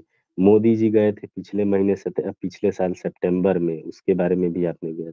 तो पॉलिटिकल पार्टी इसलिए जाती हैं क्योंकि हम इनके पास यानी ब्रह्मा कुमारी जो है संस्था है, इनके पास मास में करीबन लाखों में ब्रेन वॉश्ड लोग हैं, जिनके पास कान में सिर्फ़ सेंटर से ये सुन गया कि इस पार्टी को वोट देना है इस साल। इस साल मतलब कि जो संसदीय चुनाव होने हैं, तो इसमें इस पार्टी को मतलब कहेंगे नहीं, बस इतना कह देंगे सेंटर के जो संचालिका है उनसे कहलवा देंगे सर्कुलर जो है वो जो माउंट आबू से जारी हो जाता है, वो भी कैसे लिखित में नहीं, मौखिक जारी होता है और जो रीजनल हेडक्वार्टर्स होते हैं, वहाँ पे जाता है, वहाँ से इनके व्हाट्सएप ग्रुप हैं, वहाँ पर सर्कुलेट होता है। ये लोग सिर्फ़ कह देते हैं कि ये पार्टी बहुत अच्छी है, तो अब इस अच्छी है इसका मतलब कि आपको वोट उसी को देंगे। इस तरह से ये लोग वोट लेते हैं। इसीलिए वो सभी के आप ये भाजपा ही नहीं है, मोदी जी ही नहीं जा रहे हैं। हर पार्टी आज से जब से कांग्रेस भी इनसे मदद लेती रही है। इंदिरा गांधी ने मदद ली है इनसे। अ फिर उसके बाद ये आपके अरविंद केजरीवाल हैं, इनके साथ आप खोजेंगे तो फ़ोटो मिल जाएगा। दिल्ली में ये जो शिवानी है, इसके साथ फ़ोटो खिंचाते हुए। और जो जहाँ तक ये जो सेलिब्रिटी की बात है, तो सेलिब्रिटी को ये लोग इस तरह से परेशान नहीं करते हैं, क्योंकि वो लोग एक पॉपुलर चेहरा है, वो कुछ बोल देंगे, एक बार बोलेंगे तो इनका पर्दाफ़ाश हो जाएगा। तो उनको सिर्फ़ अच्छा-अच्छा दिखाती हैं, अच्छे से रखना, कहीं गए आए सेंटर पर तो उनकी क्या बोलते हैं, जद्दोजहद में पूरी संस्था को पूरे सेंटर को लगा देना, अच्छा खिलाना-पिलाना, रखना, सब कुछ अच्छा-अच्छा दिखाने का काम करते हैं। उनसे फिर हुँ, कुछ नहीं लेंगे क्योंकि वो तो पब्लिक फ़िगर है ना, उसको देखकर और हुँ। लाखों लोग इस संस्था को के बारे में इनका संस्था के प्रति नज़रिया लोगों का अच्छा बनेगा, तो लोग आएँगे, जी। उनको फिर अच्छा, ये कन्वर्ट लोग ना करेंगे। लोगों को टारगेट करते हैं कि भई एक पर्टिकुलर टाइप ऑफ आपकी माँ जल्दी अट्रैक्ट हुई थी, वही आपके फादर को भी लाई थी। तो हुँ, आपकी हुँ। मदर की एज क्या थी और उनकी एजुकेशन क्या थी उस समय? ये बताइए? मैडम हमारी माँ पढ़ी-लिखी नहीं है, हमारे फादर अच्छा। पढ़े-लिखे हैं 12th अच्छा, तो क्लास तक आपकी पढ़े हैं। माँ कौन से एज में थी जब ब्रह्म कुमारी में अट्रैक्ट हुई थी? यही 50 के आस-पास होगा। अच्छा, और वो हुँ, ज़्यादा पढ़ी-लिखी नहीं थी, तो उनको मतलब हुँ। उल्लू बनाना आसान था। और मैडम ब्रह्म कुमारी संस्था में कौन-कौन है? कहाँ से मैडम? मतलब जैसे एक संस्था होती है तो उसमें कितने लोग होते हैं मिनिमम? मिनिमम मतलब मैम जितने जैसे मुर्गे कोई फर्म हैं। लोकल आपके पड़ोस में खोली संस्था किसी ने, तो वहाँ कितने मिनिमम लोग होंगे?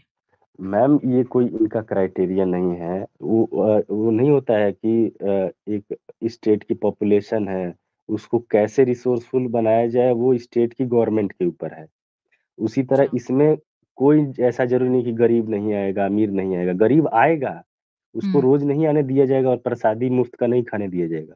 उसको जोड़ के रखेंगे, उसको जब काम पड़ेगा, जब कहीं भीड़ दिखाना होगा पॉलिटिकल पार्टी के सामने, तब उसको बुलाया जाए कि अरे भाई तुम आ जाओ आज, आ जाओ तुम्हारा काम है, खिला-पिला देंगे सब्ज़ी-रोटी वगैरह, पूड़ी-सब्ज़ी हो गया। और रोज़ उनको बुलाएँगे जो मालदार पार्टी है। जो कुछ हुँ, देती है, जो जो मतलब उनको रोज़ बुलाएँगे जिनके पास पैसा है, उनको ब्रेन वॉश कर करके निकलवाना है, जैसे कि मेरे फादर हैं, हुँ, ऐसे लोग। वीकली उनको बुलाएँगे जिनसे कि कुछ थोड़ा बहुत पैसे का फ़ायदा है या फिर कुछ जैसे मुझे नहीं बताया मैंने अनाज देने वाले, सब्ज़ी देने वाले, सिलेंडर ढोने वाले, मुफ़्त का काम करवाने वाले, इनको वीकली बुलाएँगे, क्योंकि इनसे ज़्यादा तो काम है नहीं। और महीने में या फिर 6 महीने में 1 बार उनको बुलाएँगे, जो लोग गरीब हैं, जो या फिर गरीब नहीं भी हैं, वो पैसा पैसे से इतने जुड़े हैं कि ₹1 किसी को, किसी संस्था-वंस्था को देने का इंटरेस्ट नहीं रखते हैं। बस टाइम पास के लिए आ जाते हैं, तो वैसे लोगों को ये लोग महीने में या फिर 6 महीने में लोग बुलाते हैं। हाँ, लेकिन ग्रुप में सबको जोड़ के रखते हैं। बार-बार से ये चीज़ें जो हैं, बाबा की मुरली जो ये इनके जो यूट्यूब चैनल है, क्या बोलते हैं, अलग-अलग यूट्यूब चैनल की चीज़ें डालते रहते हैं ताकि कोई तो किसी का तो जो जो लोग पैसा देने के लिए तैयार नहीं है, वो कुछ-कुछ तो दे के आ जाए। कब किसका दिमाग खुल जाए, किसको कब किसके दिमाग पर क्या चीज़ वो हो जाए, इफ़ेक्ट हो जाए और वो कन्वर्ट हो जाए, जो पैसा नहीं देता था देने लगे। तो ग्रुप में व्हाट्सएप ग्रुप में जोड़ के सबको रखते हैं। ऐसा सिस्टम है इनका। ये मैडम फ़नल है पूरा, जो नहीं बिज़नेस फ़नल होता है, हुँ। ये पूरा बिज़नेस फ़नल है एक टाइप से समझिए। जी, आपने और बहुत डिटेल में बताया, अच्छा।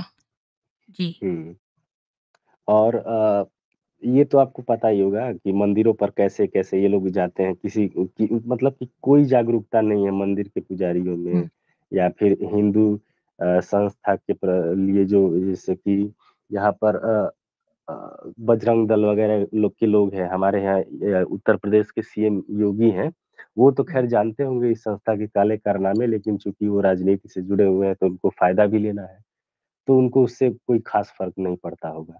लेकिन उनकी जो संस्था हिंदू युवा वाहिनी यहाँ पर चलती है, हुँ। उसके ल उ उन उसके जो यहाँ पर रीजनल अध्यक्ष वगैरह हैं, उनको भी कुछ नहीं पता।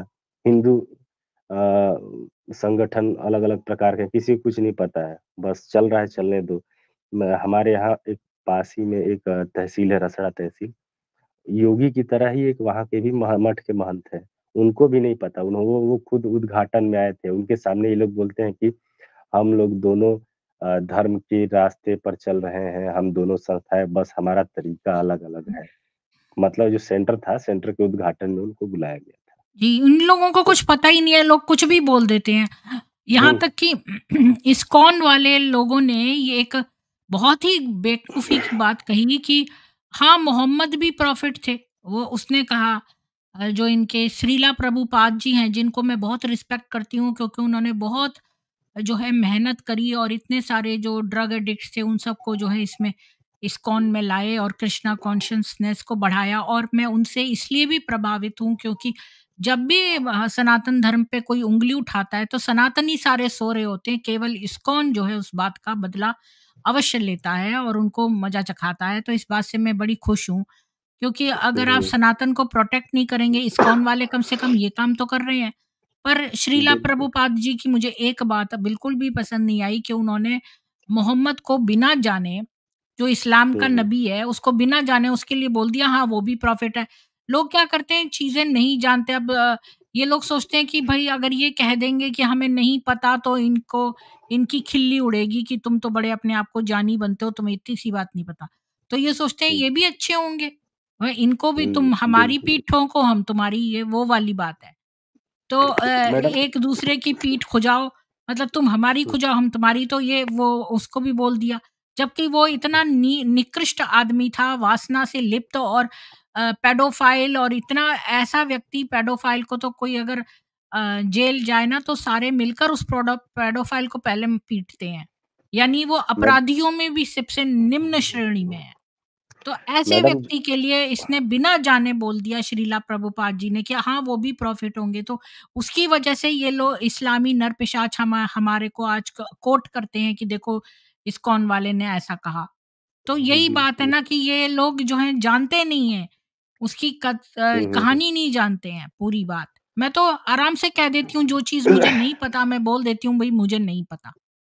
पर हुँ, हुँ। ज़बरदस्ती लोग जो हैं अपना ज्ञान दिखाते हैं मूर्खता का और बोल देते हैं हाँ, ये भी होगा प्रॉफ़िट।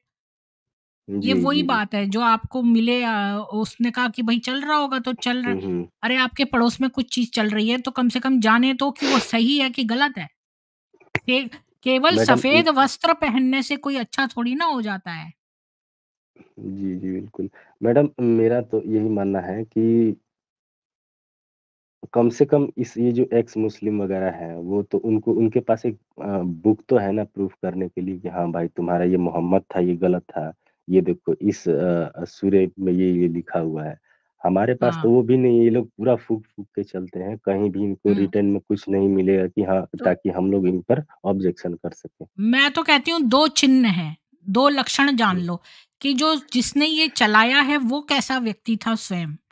अगर वो व्यक्ति गंदा था तो वो कितनी भी अच्छी बातें क्यों ना कहे, वो बेकार है। हुँ, क्योंकि जी। जो इसका जो वो था लेखराज, ये एक अय्याश हुँ, हुँ, आदमी था। तो अय्याश आदमी बिल्कुल। कितनी भी अच्छी बातें बोले उसका कोई फ़र्क नहीं पड़ता। और दूसरी बात मैडम कि अगर कोई रिलीजन आपको निकलने ना दे उसमें एक बार जॉइन होने के बाद, तो हुँ, वो भी हुँ। एक ट्रैप है। मैडम ये जो होता है ना तर्कवादिता होता है जो इंसान को भगवान ने दिया है कि किसी भी चीज़ के बारे में गलत सही सोच के उस पर निर्णय लिया जाए।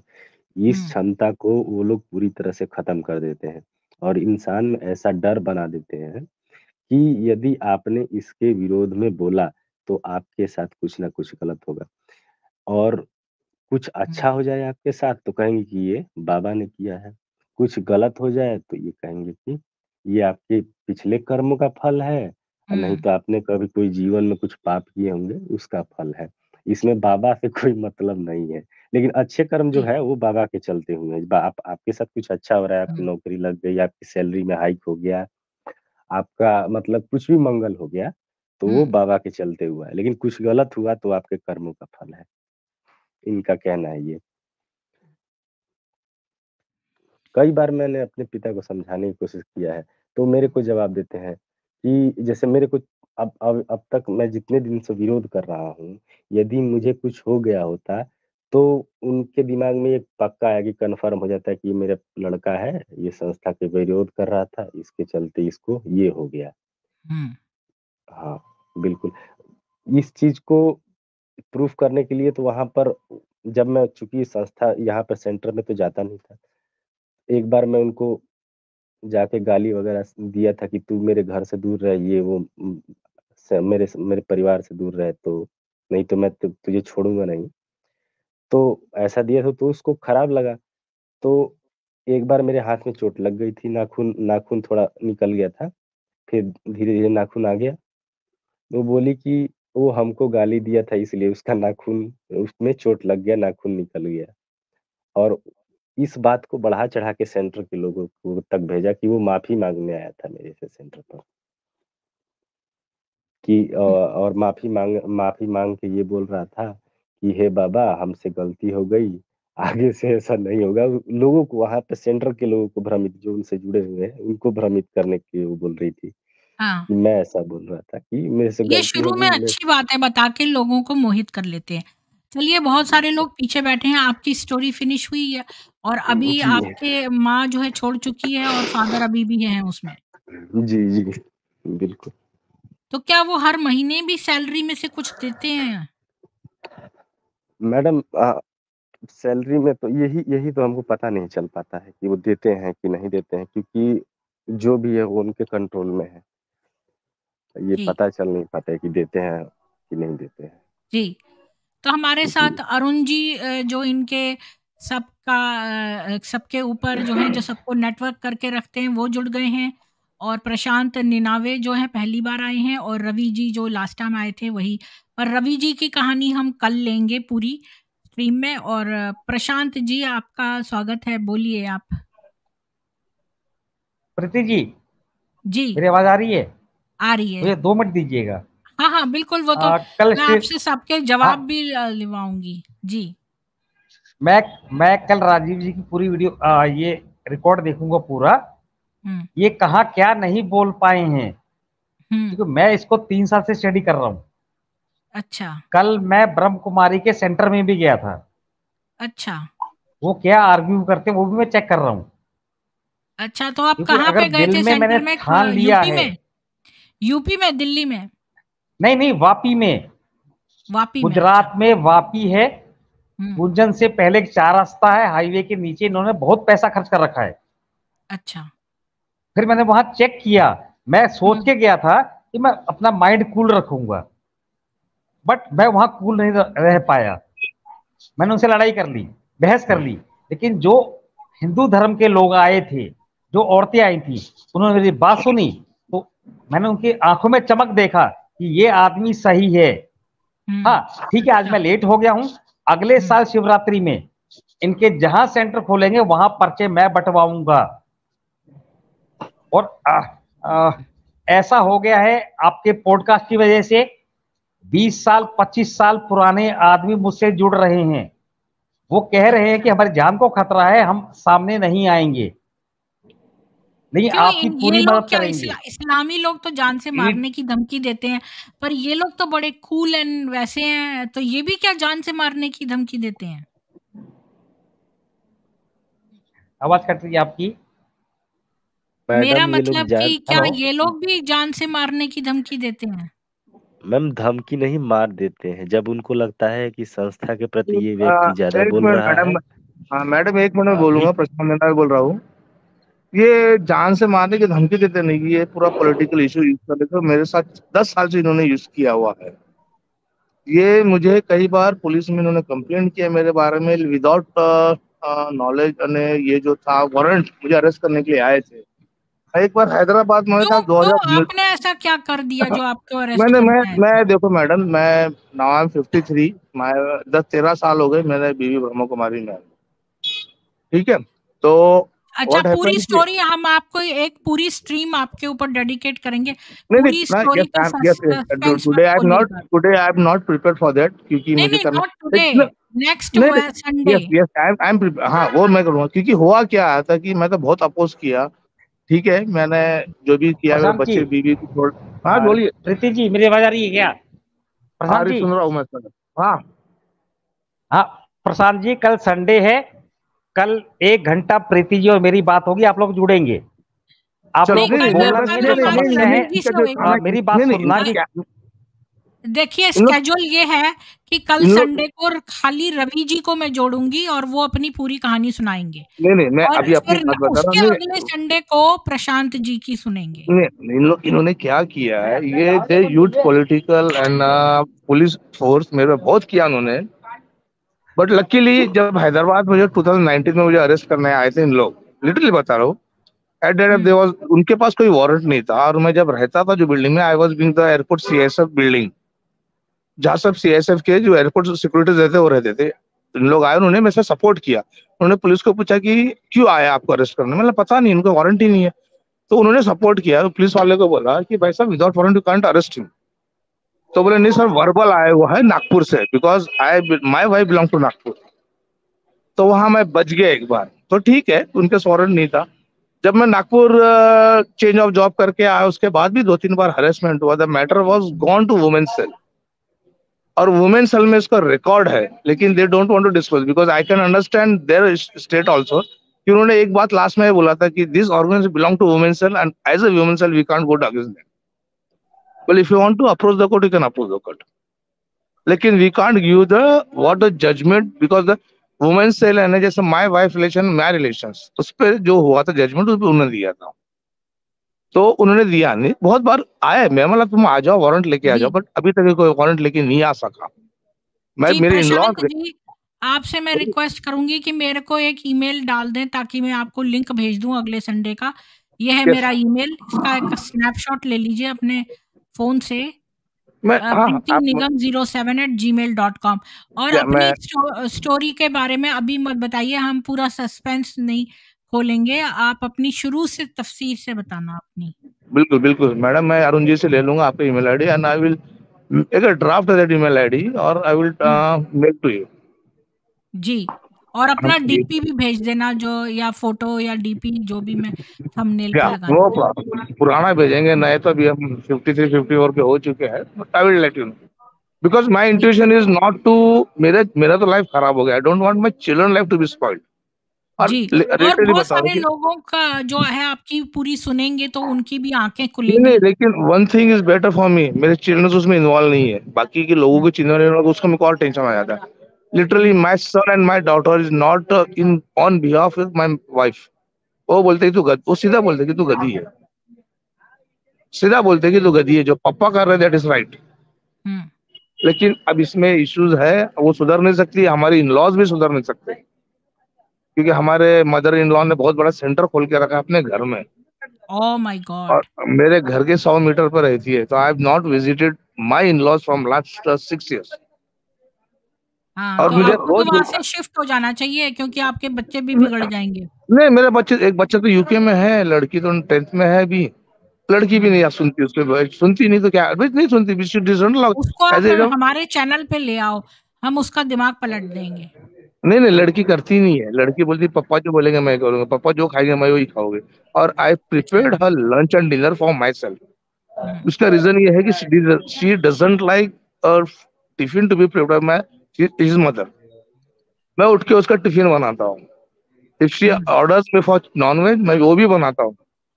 हम्म। वो सीधा बोलते, मुझे वो सीधा बोलते कि मुझे पापा के हाथ का ही खाना है, जी। बिकॉज इनके अरे खाने में कुछ बेटा, मजा। तो बेटी तो आपने ठीक कर लिया, बेटे को भी आप नहीं इनसे बेटा बचा के यूके, रखिए। नहीं नहीं नहीं, बेटा भी वही है, बेटा भी नहीं मानता, बेटा यूके चले गया। बेटा यूके चले गया, वो भी सुनता नहीं है इस चीज को, वो तो पहले छोड़ के गया, बोले नहीं सुनना है मुझे। इतना है जी। कि दोनों बच्चे मेरे साथ है, आई एम वेरी हैप्पी कि एटलीस्ट मेरा लाइफ खराब हो गया लेकिन मेरे बच्चों का लाइफ खराब नहीं हुआ। देखिए, हमारे वेदों में लिखा है कि पति का कर्तव्य है अपनी पत्नी का रक्षण करे, तो अब आपको अपनी बीवी को बचाना है। वो नहीं सुन रही है ना, अभी वो सुनते नहीं है। तुम देखो, सवेरे का खाना उसको बनता नहीं किसी है। बहाने से हमारे चैनल पे ले आओ आप।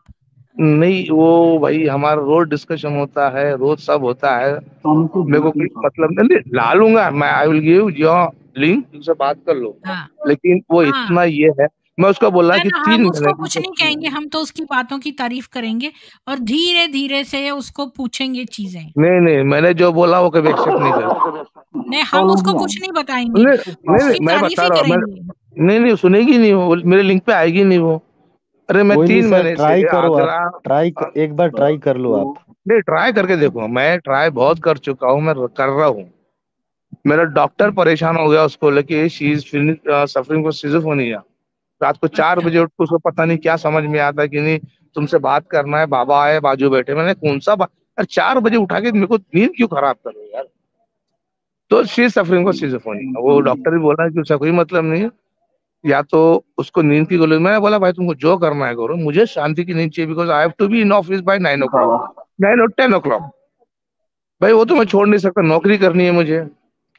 जी, तो 4 नौकरी, बजे जो है ना ब्रह्म मुहूर्त होता है, तो उसमें लोग मेडिटेट करते हैं, पर अगर उसका बाबा आके बैठता है, तो ये तो सिज़ोफ्रेनिया की ही निशानी है। हाँ तो भाई तुम 4 बजे उठ के 5 बजे तक के तुम मेडिटेशन करोगे यार, 5 से रात दोपहर को 2 बजे तक सोओगे, इसका कोई मतलब नहीं बनता ना फिर। माई डॉटर को स्कूल टू बाय 8:30, अगर तुम 5 बजे उठते हो 6:30 तक तुम मेडिटेशन करते हो, उसके बाद बोलते कि डीप स्लीप आना चाहिए, सो जाते हो, तो उसका टिफिन कौन बनाएगा लड़की का, या मेरा टिफिन कौन बनाएगा, लेट मी नो। जी, और अगर इतना कठोर वैसा ब्रह्मचर्य फ़ॉलो करना था, तो शादी नहीं करनी चाहिए थी। शादी करके दूसरे को मूर्ख बनाने वाली बात है ये। अरे she has not slept with me from last 15 years। हुँ, हमारा घर बहुत बड़ा है, ठीक है घर बड़ा है, उसको मैं नहीं बोल रहा हूँ, लेकिन ये बोलता नहीं सोना है। और लड़का अभी आ रहा है 15 दिन की छुट्टी पे, तो बोले कि मैं कहाँ रहूंगा। मैंने बोला भाई तुम मेरे बेडरूम में चले जा, मैं हॉल में सो जाऊंगा, दैट वाज द कन्वर्सेशन। हुँ, वो बोले कि नहीं नहीं पापा नहीं आएंगे मेरे रूम में। तो भाई अब लड़की उसके साथ सोना नहीं चाहती, लड़का सो नहीं सकता, because they are matured, everybody want privacy. मैंने बोला तू आ जा 15 दिन के लिए, यू स्लीप विद मेरे बेडरूम में सो जा। मम्मी को अगर शेयर नहीं करना है, लड़की के साथ नहीं करना, तेरे साथ नहीं, आई कैन अंडरस्टैंड। कह रहा तू मेरे साथ सो जा, मुझे कोई प्रॉब्लम नहीं। हुँ, भाई इतना इतना लास्ट बोलते कि नहीं मैं सोऊंगी नहीं।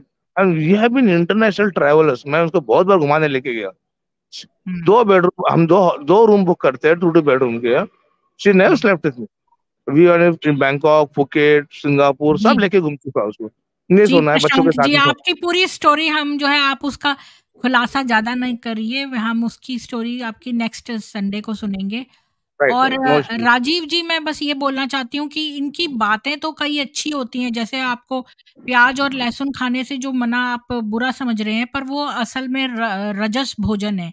हमारे वेदों में लिखा है कि सात्विक अन्न जो है वो खाली अनाज और दूध और घी और इस तरह की चीजें हैं, और मैडम, जो प्याज लहसुन है वो रजस खाना है, और जो तमस है वो शराब मांस वगैरह तमस है। और बिल्कुल मैडम, तो लेकिन अभी ये बात तो जबरदस्ती सही से है, जब ये बात अब तो लेकिन सही है। मैडम, लेकिन और किसी की जबरदस्ती जब जब किसी की प्रॉपर्टी लेना जो है ये तो पूरा ही लौकिक आपका मटेरियल आपकी वो हो गई इच्छा, और ये तो पूरा ही स्कैमिंग है एक तरह से। अगर वो आपकी प्रॉपर्टी लेना चाहते हैं तो ये स्कैमिंग है। अगर आपके मैम पिताजी देना भी चाहें तो उनको एक्सेप्ट नहीं करना चाहिए। जी जी मैडम, आप लहसुन प्याज की जो बात कर रही हैं वो अपनी जगह पे अवश्य सही होगी, क्योंकि हमारे यहाँ जो ब्राह्मण जाति के लोग होते जी, हैं वो कुछ त्योहारों पर और अपने जो अपना जो फंक्शन वगैरह होता है, शादी विवाह त्योहार नहीं, वो होता है। वैसे ही नहीं खाते हैं।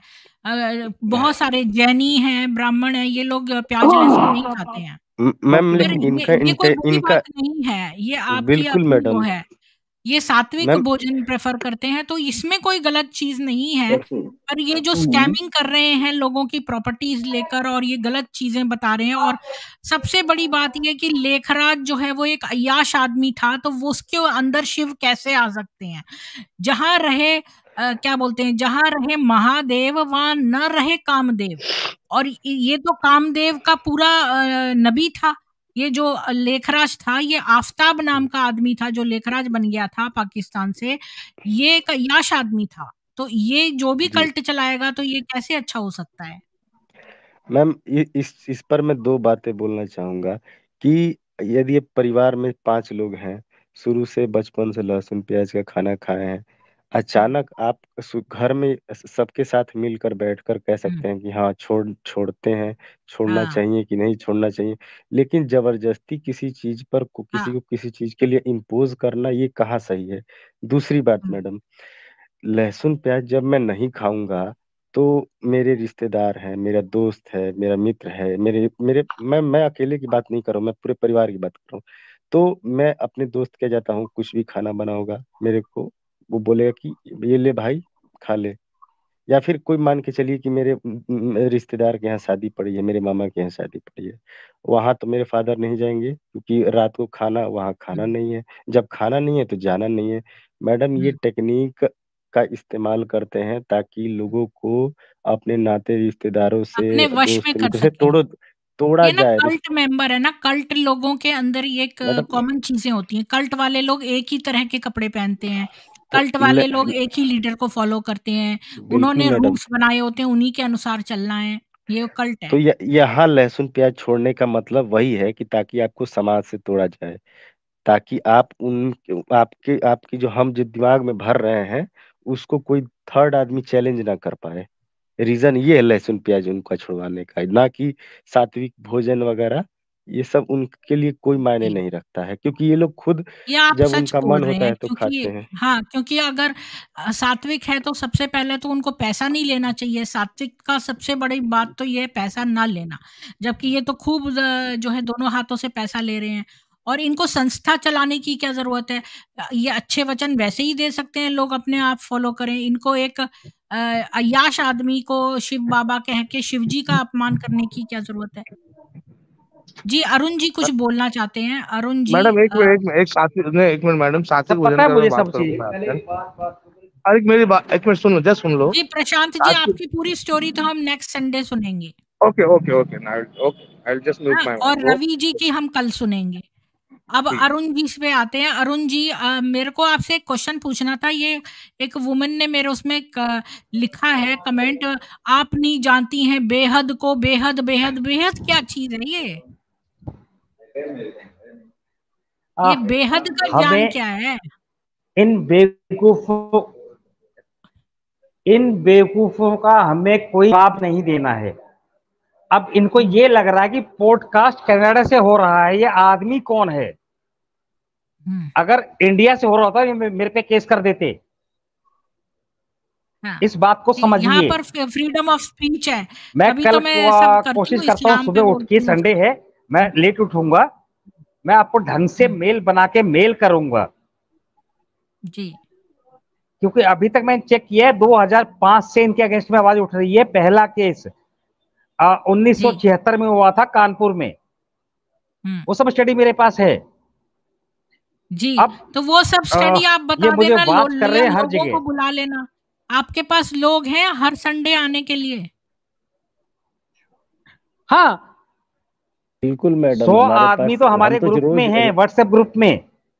अच्छा। मैं तो और आगे रोज जुड़ते जा रहे हैं। उनका कहना, हमारा ब्रॉडकास्ट देख के लोग अच्छा। रोज 4-5 आदमी जुड़ रहे हैं।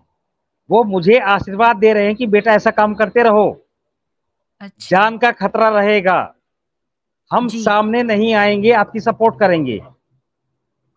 यहां तक जी। ये लोग कह रहे हैं कि ईडी की रेड भरवाओ, माउंट आबू में 100 करोड़ का सोना मिलेगा।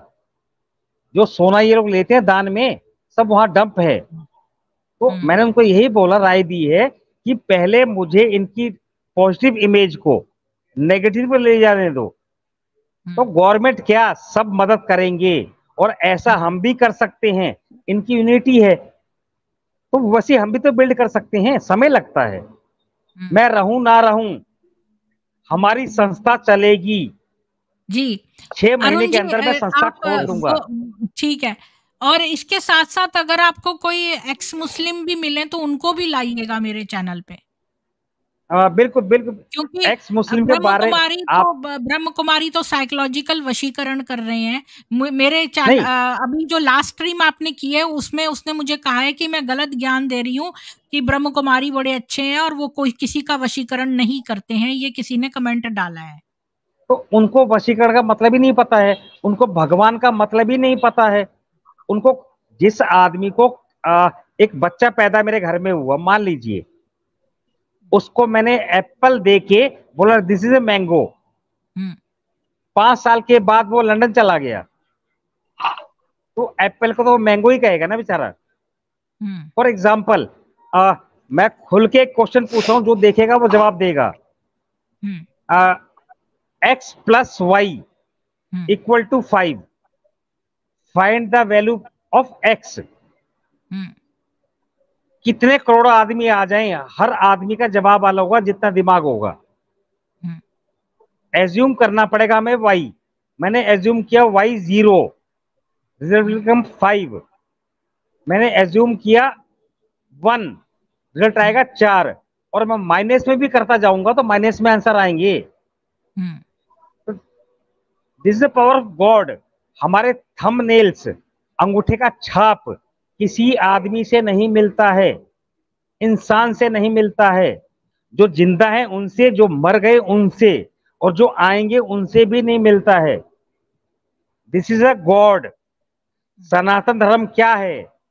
इंसान की एक जब मनुष्य पैदा हुआ था तो हमें एक मोबाइल लेते हैं 1 लाख का, एक कैटलॉग मिलता है, इसको यूज कैसे करना है। सनातन धर्म वो है, ये कैटलॉग है कि इसको, जीवन को कैसे यूज करना है।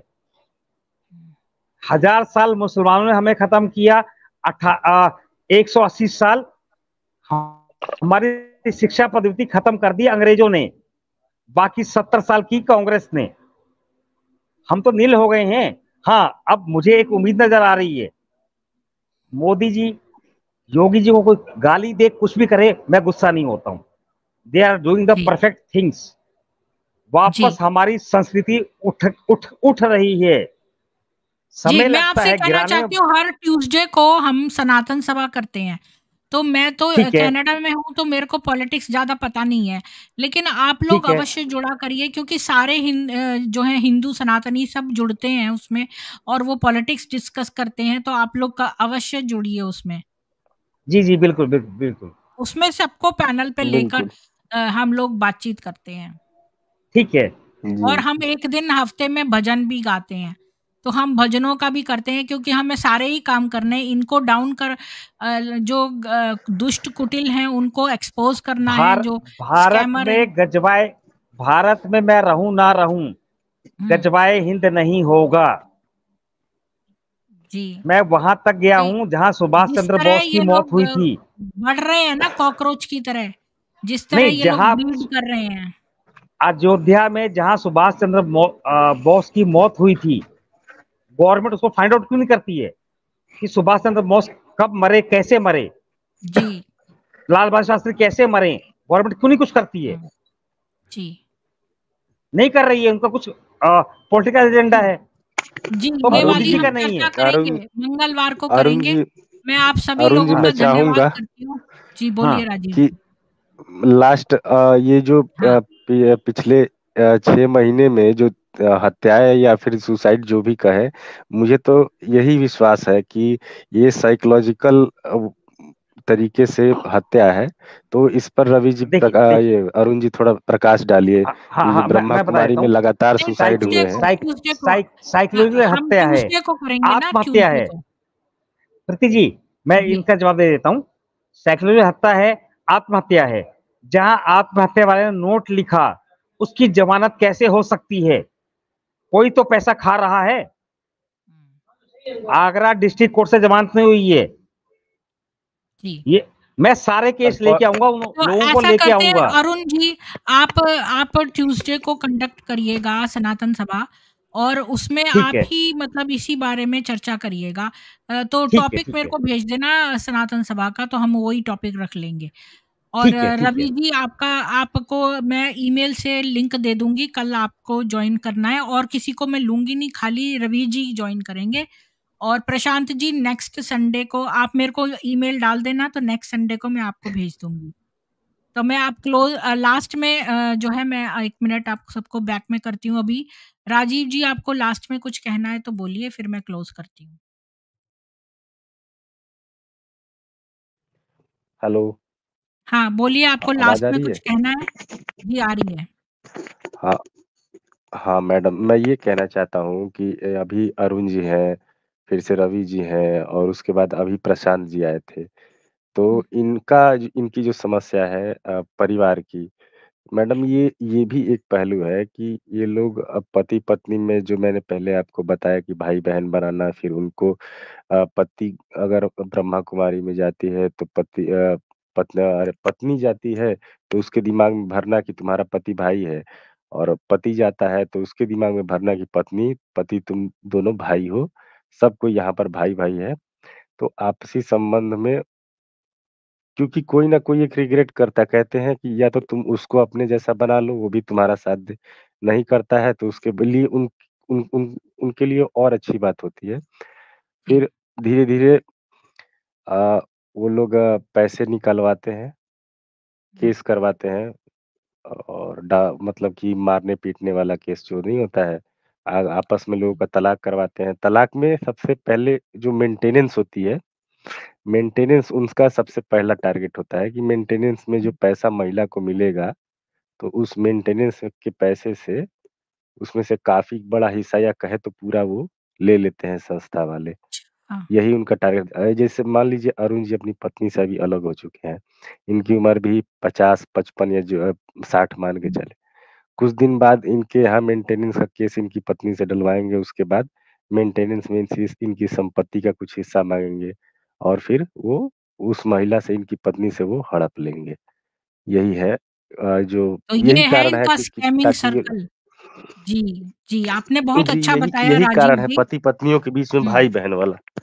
अच्छा, जी। तो ये आपने ये बहुत ही सभी लोग सुनिए इनकी बात, ये क्या बता रहे हैं राजीव जी, कि ये ब्रह्म कुमारियाँ जो हैं तलाक करवा के जो मेंटेनेंस का, एलिमोनी का पैसा है उसका बड़ा भाग रख लेते हैं, तो ये इनका साइकिल जी। है, इस तरह से पैसा कमाने का।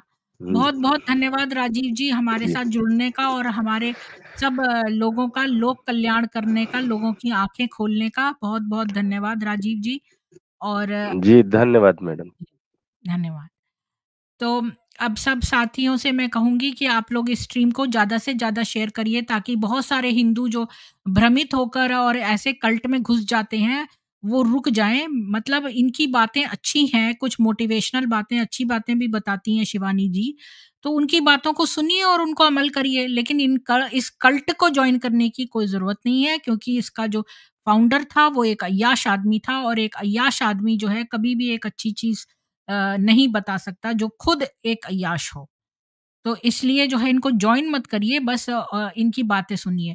और रही बात पति-पत्नी, भाई-बहन वाली, तो ये बहुत ही अश्लील बात है। हमारे जो मनु थे उनके ब्रह्मा जी ने 10 मानस पुत्र किए थे केवल मन से सोचकर, और उससे ये पूरी लोग जो हैं बने हैं। ये हम असली भाई-बहन नहीं हैं। और जब हम शादी करते हैं तो हम भाई-बहन के जो ये शब्द है इसके ऊपर लांछन लगाने वाली बात है, कि कभी तो उसको सैया बोल दो, कभी उसको भैया बोल दो। ये बहुत ही शर्मनाक बात है, और इसको हम कभी भी नहीं मानते। आप वेदों को मानिए और सच्चाई पर चलिए।